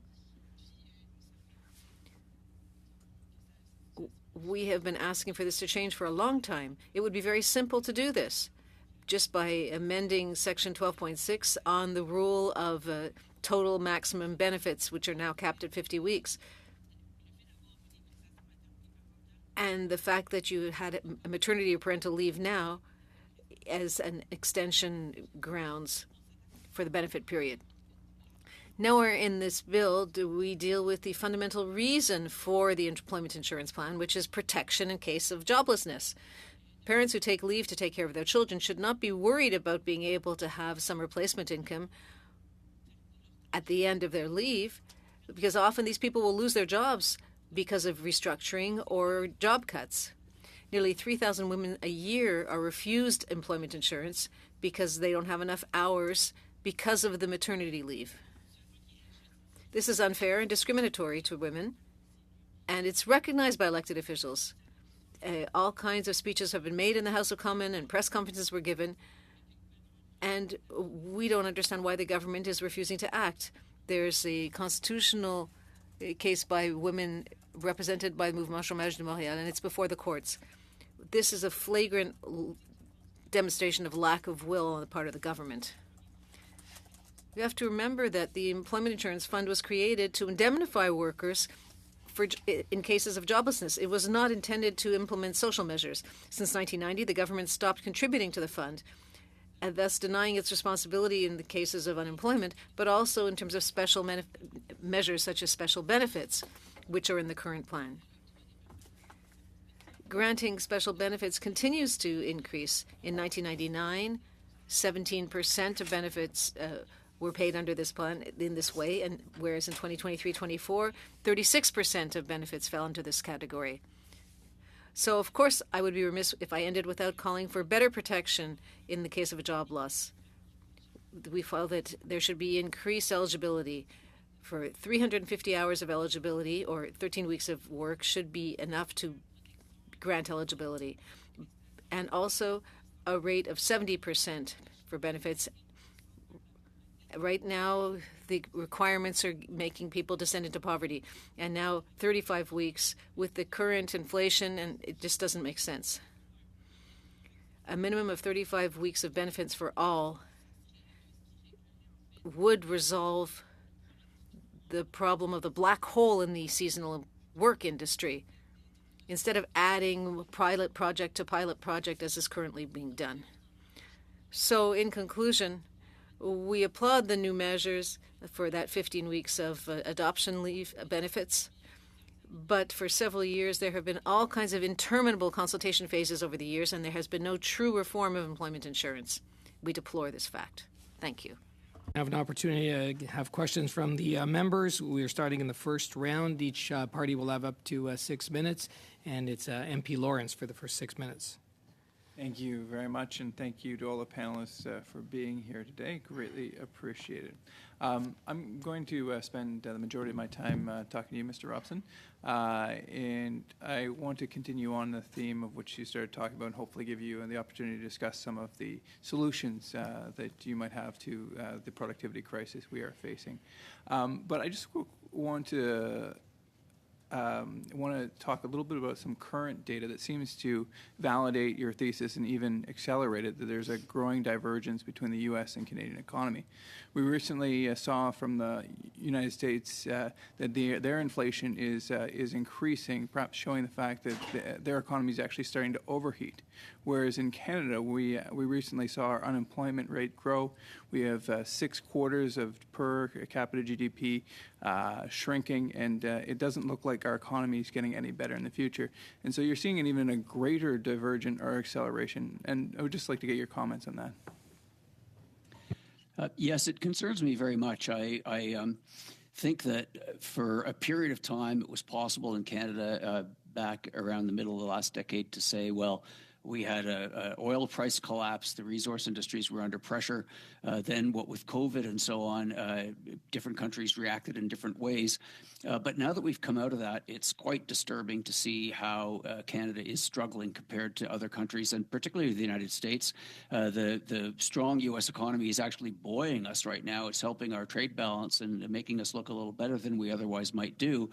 So we like having them as a trading partner, but they're also competitors, and they compete with us for talent. There was a recent study out of Statistics Canada that showed how difficult a time Canada has retaining talented immigrants. And one of the places that they naturally go, if you've already uprooted yourself once, it's easier to do it again, and they tend to go to the United States. So this gap does concern me. One of the points made by one of my fellow panelists concerned open banking and sort of lack of investment in some technological opportunities that other countries are taking advantage of. I didn't want to overwhelm the group with numbers when I was comparing investment, but if you look at machinery and equipment investment, and that's an area that people often associate with more technological innovation and better future prospects, I mentioned that the overall gap between Canada and the United States in terms of investment was about 50 cents on the dollar. In M&E, it's only 40 cents, and on intellectual property products, so software and so on, the area where we expect a lot of progress in the new economy, it's only about 30 cents on the dollar. So if U.S. workers are getting 2.5 times as much M&E investment, machinery and equipment investment per person as Canadian workers are, and more than 3 times the amount of intellectual property products investment, that is, they're using if you go to the construction analogy, they're using excavators, and we're digging with shovels or maybe even with our bare hands. So this concerns me a lot. It's quite a new development to see this gap opening up the way that it is. And when I see provisions, whether they're to do with interest deductibility or certain types of taxes, or even, as I said, sort of legislating in haste, even the competition policy stuff where there's clearly a lot of drafting done in haste, that sort of thing, in addition to some of the headline issues like corporate tax rates and so on, it's discouraging to people. They tend to avoid jurisdictions that don't seem to be able to get their act together. Thank you, Mr. Robson. And you've certainly been a prolific writer with respect to some of the solutions as well. I mean, so perhaps I won't even prejudge which solutions I prefer, and just give you the floor if you want to, with the rest of my time, discuss some of the solutions that you and the CD Howe have written about, and many I agree with. Well, I'll just say that we do have high taxes in Canada. I've heard some comments in favor of making taxes higher. Taxes in Canada are already high, and arguably taxpayers might be getting a little more disillusioned when it comes to what they're getting for their taxes. People will pay taxes quite happily as individuals if they think they're getting good service for what they're paying, but with marginal tax rates just about everywhere in Canada already up over 50% and often cutting in at quite low levels of income, I think that it's reasonable to think that a lot of people are wondering whether they really are getting their money's worth. Corporate income tax rates are quite high in Canada as well. Not so much because we've been raising them, although in a couple of cases, like we've seen some discriminatory tax increases. And when I say that, I mean just sort of picking sectors that seem politically unpopular at the time and going after them. We've seen some tax increases, but by and large, the problem that we face in Canada is that other countries have been bringing their corporate tax rates down. And it's hard to say how much of this is sort of a difference in philosophical orientation. Corporations are legal fictions after all. Ultimately, taxes are paid by people, whether it's the owners of the companies, whether it's the people who work for the companies, or whether it's the people who buy from them. But in Canada, as other countries have been bringing their rates down, we've been getting less competitive. And so when I see investment rates as much lower in Canada as they are in other OECD countries, and especially as I emphasized the United States, I can't help but think maybe they've gotten a bit ahead of us there. And if they have a larger market, and if incomes are rising faster, so it's more attractive to come into those markets, then it's a problem for Canada. We can turn it around, but it would be nice to see us a little bit less focused on kind of using taxes as weapons against referenced, I heard the phrase web giants earlier.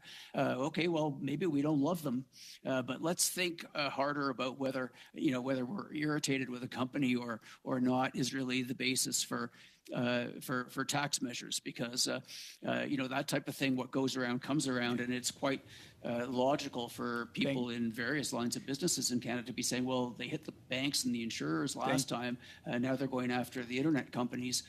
Maybe I'm in groceries or something else, maybe I'm next, and so that's not a good atmosphere for investment. Thank you very much, Mr. Robson. Sorry, the chair was starting to give me the eye there, but I do appreciate your comments and your elevation of the discourse. Okay, and the way I said to MP Williams, we have another special guest here with us. We have MP Scarpaleggia, who's also the chair of the Environment Committee, and I know he's got a lot of questions for the witnesses here over the next 6 minutes. Well, it's a pleasure to be here. I'd like to focus on the productivity issue, Mr. Robson. So productivity, just back to basics. That's output per worker, and output is measured as a price times quantity of a particular good. Is that correct? Yeah, what you're doing is you're looking at output, you try and correct for prices. Right. So if the oil price goes up and Canada pumps more oil, exports more oil, but the number of workers in the oil patch stays the same, does the productivity of the sector, is it determined to have gone up? That is a deep question, and you may have anticipated in asking it. Income per worker will go up. The way productivity gets measured in the short run makes it's an attempt to look at the inputs per unit of output in volume terms. So sometimes in the short run, when you get an increase in the price of something, you get kind of a perverse-looking productivity effect because you're going to be, if it's in mining, for example, say the oil sands, you're going to be digging more bitumen to get the resource out. So it's a bit complicated, but over time, if you look over a period of years, and if you compare Canada to other OECD countries, it's very clear that productivity, as conventionally measured, is very, very tightly linked to living standards. Yes, and but can I stop you there because I don't have much time? But I guess what I'm trying to say is you could see productivity go up in the oil patch, forgetting about the price of oil. Yet it's a mature industry, and that's not where the innovation of tomorrow is going to come from. And that's innovation is what drives productivity as well. Now, there's been a sort of idea bandied about that the fuel charge, the price on carbon at the pump, is somehow harming our economic productivity. What do you think about that argument? Let me just say quickly that the investment comparisons actually favor Canada more in those resource industries. I highlighted machinery and equipment and intellectual property products as particularly bad. So, yeah, Mr. Robson, I'm asking you about the price on carbon. Do you think that that's right? Yeah, the price on carbon at the fuel charge at the pump is that decreasing Canada's productivity problem because it's being made out to be the big culprit in this issue? I'm like many economists. I think a price on carbon used alone would be a very effective way of discouraging emissions. The problem is that we've layered so much else on top. But I guess what I'm getting at is if we use that logic, then we say that every time the price at the pump goes up because of some kind of oligopolistic behavior by the oil companies, we're harming productivity in Canada. But I'd like to get to the other price on carbon, which is the output-based pricing system. The Canadian Climate Institute has argued that this aspect of the price on carbon is driving investment. And if we need more investment and more innovative investment, is that not a good lever for increasing our productivity? Yeah, well, I think anything that's sector-specific is a little bit troubling. I mean, we've got very large, you didn't ask about this particularly, but it came up earlier, large subsidies to certain types of investment in energy where you're effectively picking winners. And since every dollar has to come from somewhere, I am concerned about that. If we went to a pure carbon pricing system and used the output-based measures to limit the impact on our competitiveness, I think that would be good. But you know that Europe, for example, is bringing in carbon border adjustments, and if we don't have a price on carbon, we'll be penalized in that market, and I can't see how that will help our productivity. Now, the United States, they're increasing investment through the Inflation Reduction Act. They're pumping billions and billions of dollars into green tech. So I guess we're doing the right thing when we attract battery plants to Canada using large production subsidies. I guess you would agree with that. No, I wouldn't agree with that. I think the U.S. is compromising its fiscal future in all kinds of ways. They're actually worse than us. But everyone's saying they're doing so wonderfully. You said it yourself, Mr. Robson. You said they're on overdrive. They're just doing great. Their productivity is so much greater than ours. But do you think that, also oligopolies have been blamed for our productivity problem? Do you think that if a competitive banking sector in Canada with more banks, do you think that would improve Canadian productivity overall?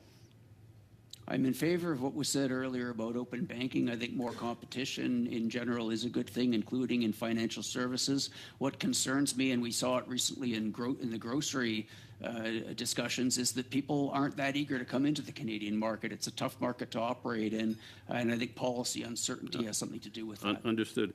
It is another point that has been made with respect to productivity is that the highest productivity is in the cities, and this is not to take anything away from all the innovations that are happening outside of the cities, but that's where the incubators are, that's where the software companies are, and so on and so forth.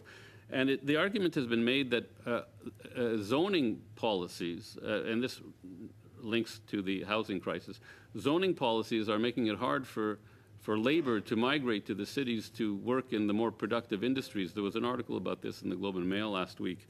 And do you not think, therefore, that it's wise for our government to be focused on incentivizing municipalities to make their zoning laws more flexible so that we can have more people living in the cities and where the higher paying, more productive jobs are?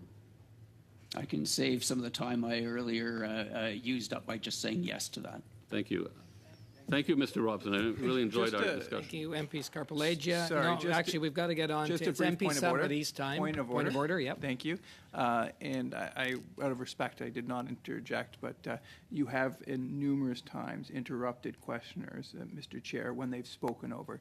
Mr. Scarpaleggia, I know he's a new member here, spoke over Mr. Robson numerous times. You can check the answer. The clerk, confer with the clerk. Yeah, no, I did. Well, I didn't hear the crosstalk, and nobody brought up. Perhaps you could remind Mr. Scarpaleggia, is he the new member Lawrence, here? I did not hear any crosstalk.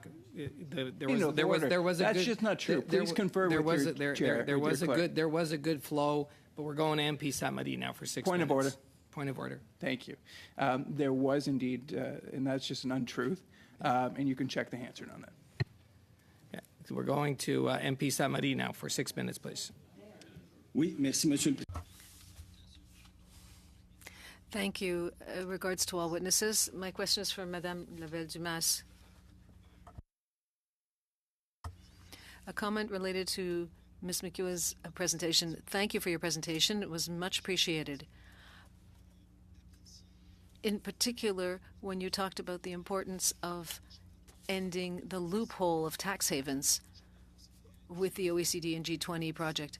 Unfortunately, this is very slow to be implemented, but while we wait, I appreciated the fact that you are underlining the importance of taxing the web giants, because fiscal inequity is not that there is a specific tax for those giants, but rather that those giants are benefiting from a significant portion of wealth without sharing it because of use of tax havens. So thank you, Ms. McEwen, for mentioning that.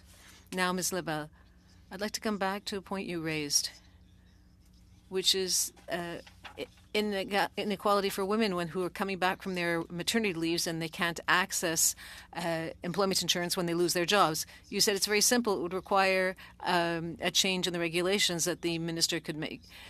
The first time I asked for this, it was in 2016 with Mr. Duclos. Could you repeat how many women are affected by this in Canada, and why is it that the government is not acting? Thank you, Mr. St. Marie. The figure we have is roughly 3,000 women per year. So to have a little unemployment 101 course, to be able to access the benefits, you have to have worked, and which is fine. People contribute by working. But when a woman, usually a woman, So let's call it at that, when women are assuming the greater part of family responsibilities, and so women take the longer leave, and they are accumulating their maternity benefits, almost all benefits, parental leave benefits. So for almost a year, these women are receiving benefits. If they lose their job during their maternity leave, when the maternity leave is over, they have no insurable hours, so they can't access any replacement revenue. And no access to regular benefits. You know, normally if you lose a job, you have a regular benefit. And if a woman goes back to work but does not accumulate the 700 hours in Montreal right now to be able to be eligible for the benefits, you have to have 700 hours, which is 5 months. So these women, if they lose their job for whatever reason, before they have the number of insurable hours, they will not be able to be eligible. So since 2018, we were representing 6 women. The unemployment movement is going to federal court after winning for social distribution. They made representations to elected officials in the current government, which was reelected, and they said that the Employment Insurance Commission was able to appeal the decision. Clearly, the current position is discriminatory against women. So a community group from Montreal with very low budget and a lot of conviction was, being required to do this and bring it all the way up to federal court. The hearing should be in, about 8 months. So why is the government refusing to act? That's a very good question, and I can't answer it. I don't think there is a good reason to not act. The government says it's a feminist government and it claims to be caring about feminine issues, but it's refusing to do anything here. In the forum organized by the Commissioner and Workers in Employment Insurance, Pierre Laliberté, he organized a forum every year. Mr. Boissonneau asked, the question was raised and was said, well, they can't do anything because it's before the courts. For us, this is an aberration. This struggle has been before the court since 2018. I mean, a simple change to the act would be enough. I think this is something like that the whole House of Commons could agree upon to improve the lot of 3,000 women a year. That's very clear, thank you. And we don't even need the support of the House of Commons. It could simply be a regulatory change on the part of the minister. And the government was solicited to do this before the matter went to court. So we hope that things will go very well for you in this battle. Now, you also talked about various measures that should be introduced to changes in the Employment Insurance Act, which is not working well. A lot of people lose their jobs and don't have access to it. You talked about pilot projects and commitments since 2015, official commitments in the last election campaign. In letters, we are being promised reforms, and it's not happening. Are you expecting to see this in next week's budget? And why is it taking so long to implement this? Well, there are many reasons. Unemployment groups have been waiting for a true reform of unemployment insurance. It's out of date completely. I've heard other witnesses, maybe we're not on the same side, but they were talking about productivity. But a better employment insurance plan would enable the seasonal industry to survive, and it'll be good for the regions, especially in Quebec, to keep people, because workers aren't seasonal. It's this industry that's seasonal. We are in a northern country, so there are things that can't be done during the winter. So why is this taking so long? Well, I could analyze the upcoming elections, maybe their minority position. I think is a flagrant lack of political will. Despite the numerous phases for consultations, the number of unemployment groups and management groups and seasonal workers representatives who have asked for a better plan, better protections, and nothing's happening. I don't have any other answer. We are going to continue to fight the way we've been doing for the last 25 years to improve the plan, which has been pillaged since the 1990s. Bravo, and thank you very much. Thank you. I'd have other questions for next round. Thank you. Please. Thank you, Mr. Chair. Thank you to all the witnesses for being here. Ms. McEwen, about 2 months ago, you held a news conference with my colleague, former NDP finance critic Daniel Blakey, to call for vital reforms to Canada's employment insurance. system to better support women. Current policies prevent workers from applying their insurable hours towards both regular and special benefits if they've taken maternity or parental leave, and it imposes a 50-week cap on combined benefits. What are the impacts of that policy, and what steps should be taken to address it, in your view? Thank you. Yeah, this is an issue that the labor movement's been working on for years. There was actually an NDP private members bill, I think in 2013, that was meant to address this issue. All that needs to happen, it's a fairly straightforward change, is to allow people to use those hours that they've accumulated for both types of leave. It's majority women. Women are still the ones who take the majority of leave, even though it's growing a little bit. Women take around 35 to 40 weeks of leave, and men are taking around 10 when they welcome a new child. So it's a gendered issue, and when women lose their employment, it's a little bit different in Quebec because QPIP works differently. But in the rest of Canada, if you lose your employment before, during, or after your parental leave, you probably won't be able to get regular benefits. And so we find that that's a discriminatory loophole in how the system's set up. If we were to change it to allow people to take both of those benefits, that would really make a big difference for those about 3,000 women every year that run into this issue. Thank you. Now, productivity has been mentioned a fair bit in these meetings. I'm wondering about your view on the productivity issue. From a labor point of view, and the workers play such a key role in Canada's economy, what policies would you suggest the federal government to adopt to address productivity issues, if in fact you think that's an issue? Yeah, absolutely. Think that it's an issue. Actually, on the Broadbent Summit tomorrow, I'm moderating a panel on productivity and what different views around how we can improve productivity. So absolutely, there's been a lack of investment in both equipment and training by Canadian businesses. The evidence shows, though, that tax rates are not a determinant of that. So Canada's corporate tax rate is already lower than the United States. Certainly regulatory certainty is important, but we think that other issues like investment in training, like having actually well-funded appropriate public services, having public housing, so there's affordable, truly affordable public housing for people to live in. Simply subsidizing corporations to build more housing is not going to get us there. So investment in public services, investment in that public infrastructure, having transit that works really well for people, having communities that are vibrant and livable and affordable for people, that's really important. Open banking, I think, is part of the issue, but I also think public banking. So Alberta has a public depository bank, the AFB. It's been shown that credit unions and public banks like that are more likely to invest in local communities. That encourages innovation and creativity and productive growth at the local level. So those types of things spur competition and innovation. Now, one thing I would just add to that, and I want to get your views on this, is I've heard that Canada's public healthcare system is a competitive advantage, especially with respect to our neighbors to the south. Absolutely. Is that still the case? And of course, we have an expansion of public dental care and the beginning of single-payer pharmacare in this country. If two-part question, is public health care still an economic advantage in terms of attracting investment compared to the United States? And second, will this expansion continue that advantage if in fact that's the case?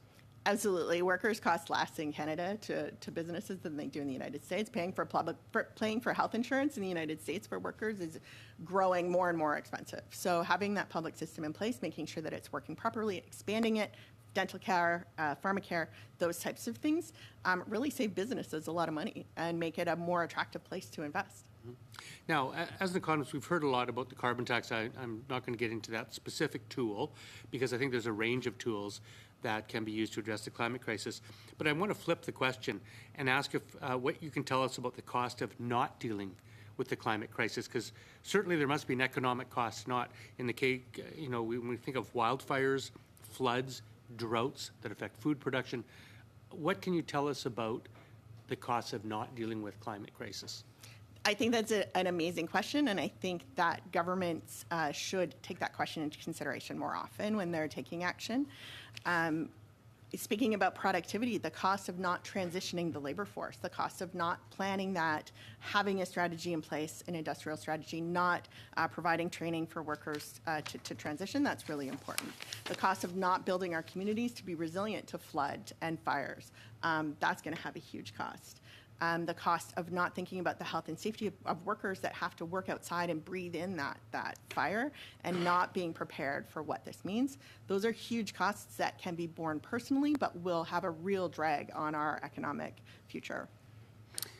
There was a suggestion earlier today, I think if I can fairly put it, that rising labor inputs, and I think what was meant by that was wages, are having a negative impact on our economy. What can you tell us about the role that wages in the current Canadian economy play in terms of our future economic prospects? So there are different ideas about what can spur economic growth, but you can have wage-led growth. So if you're investing in workers, if you're paying them a good wage, and then they spend that money in their local economies, those jobs become more productive because they're paid better, they're able to perform better. An example of this is the 4-day work week trials that have performed where workers have been paid the same amount for fewer hours and they've become more productive. So there's a real path to a more productive economy where workers get a fair share of the value of what they're producing and are more invested in that and share it more in their local economies. So I think Henry Ford figured that out. Yeah. Okay, thank you, MP Davies. So we're going to have a quick round. I'm talking really quick, like 1 minute per party. So it's basically one question, and then I got a couple housekeeping things to address. So we're going to start with MP Williams. Well, can't get much in, Mr. Thank you very much, Mr. Francis. We had the Canadian Anti-Monopoly Project in that said that banking is the most concentrated sector. Canada has never stopped a merger. Banking, we had HSBC, RBC merge, which made the number 1 bank bought the number 7 bank. Real quick, I guess my question is, open banking has to happen to make sure that we get fintechs up and running, and you also talked about payment modernization. How important is it, and how many fintechs are there, and what is that going to add to productivity, to our economic vitality, and to break up this major banking monopoly and oligopoly we have in Canada? So it's going to help a great deal to introduce more competition in the space. So many of our members make headlines on a regular basis, serve millions of Canadians on a daily basis. They're already breaking into the market, but there are still frictions.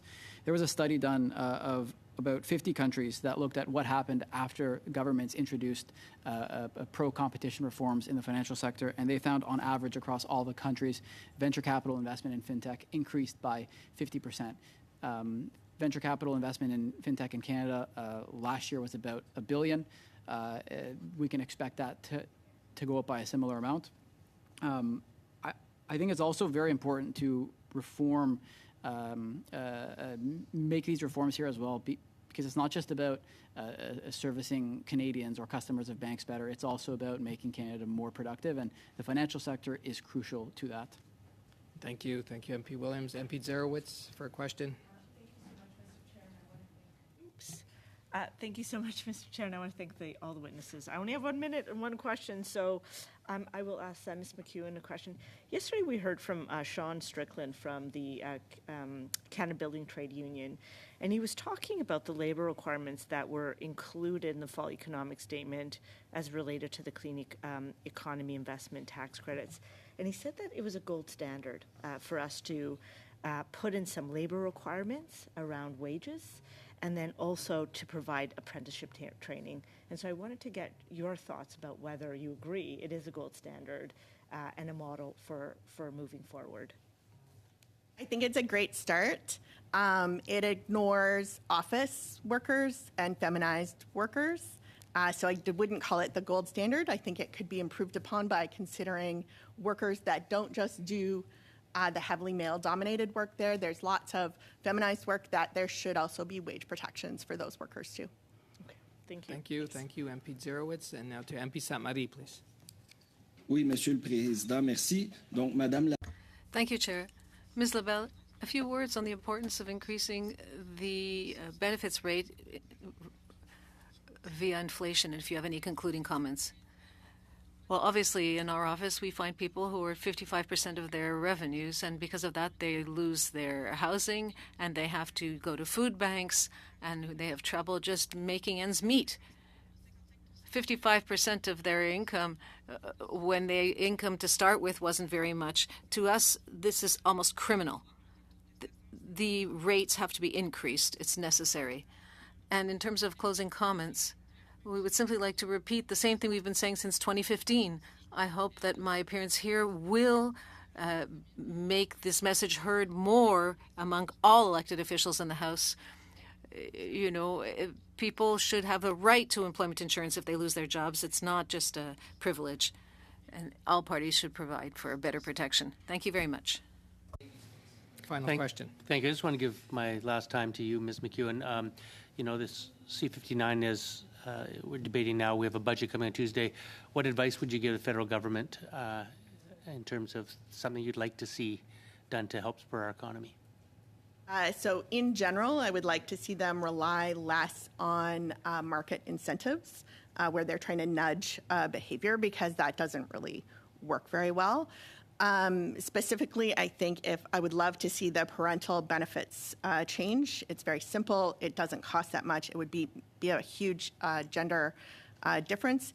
And I would like to see more investment in public housing, truly affordable, not-for-profit housing, so that percentage of the market where people are, you know, paying too much for groceries, they're paying too much for rent, they're paying too much for everything, and their wages are not increasing, so that those people see some relief, because there is no profit to be made there. You just can't, you know, a profit-seeking company just simply cannot provide it at a level that's affordable for that segment of people.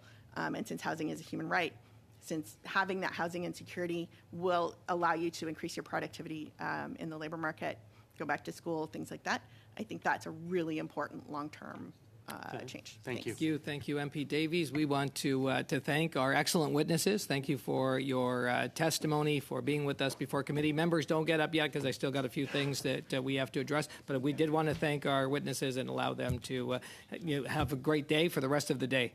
Thank you for your testimony for our committee. Thank you. And so members, just... Merci beaucoup. Merci. The meeting this afternoon will be in room 320 Wellington Building. Also, members' deadline for amendments, clerk's email from March 19th, explain the process, the amendments. The clerks indicated that, you know, the alleged clerks needing a certain amount of time. So we're asking that amendments on Bill C-59 be set for 5 p.m. on Monday, April 22nd, if everybody's good with that. Yeah, okay. And I failed to do this when we had the minister in for main estimates. For me to be able to report main estimates to the House, we had to actually vote on the 4 main estimates. So if I could go through those quickly. Shall votes 1 and 5 under the Canada Revenue Agency carry? On division? On division, members?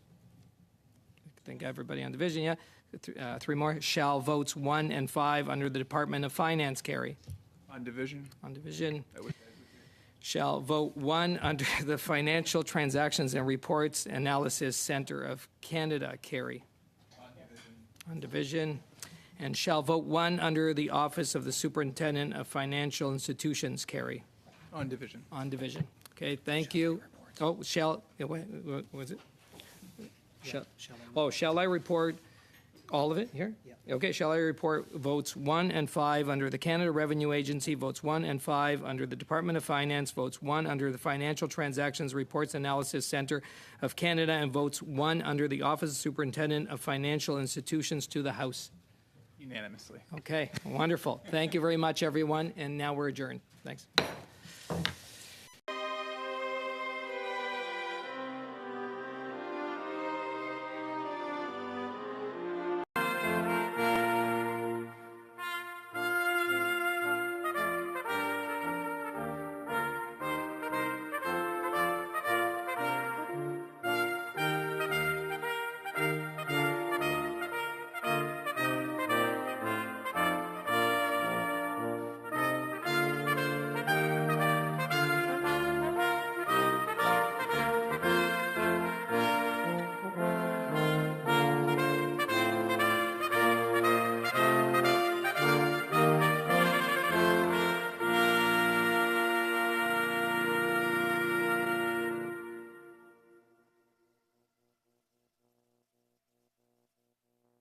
you.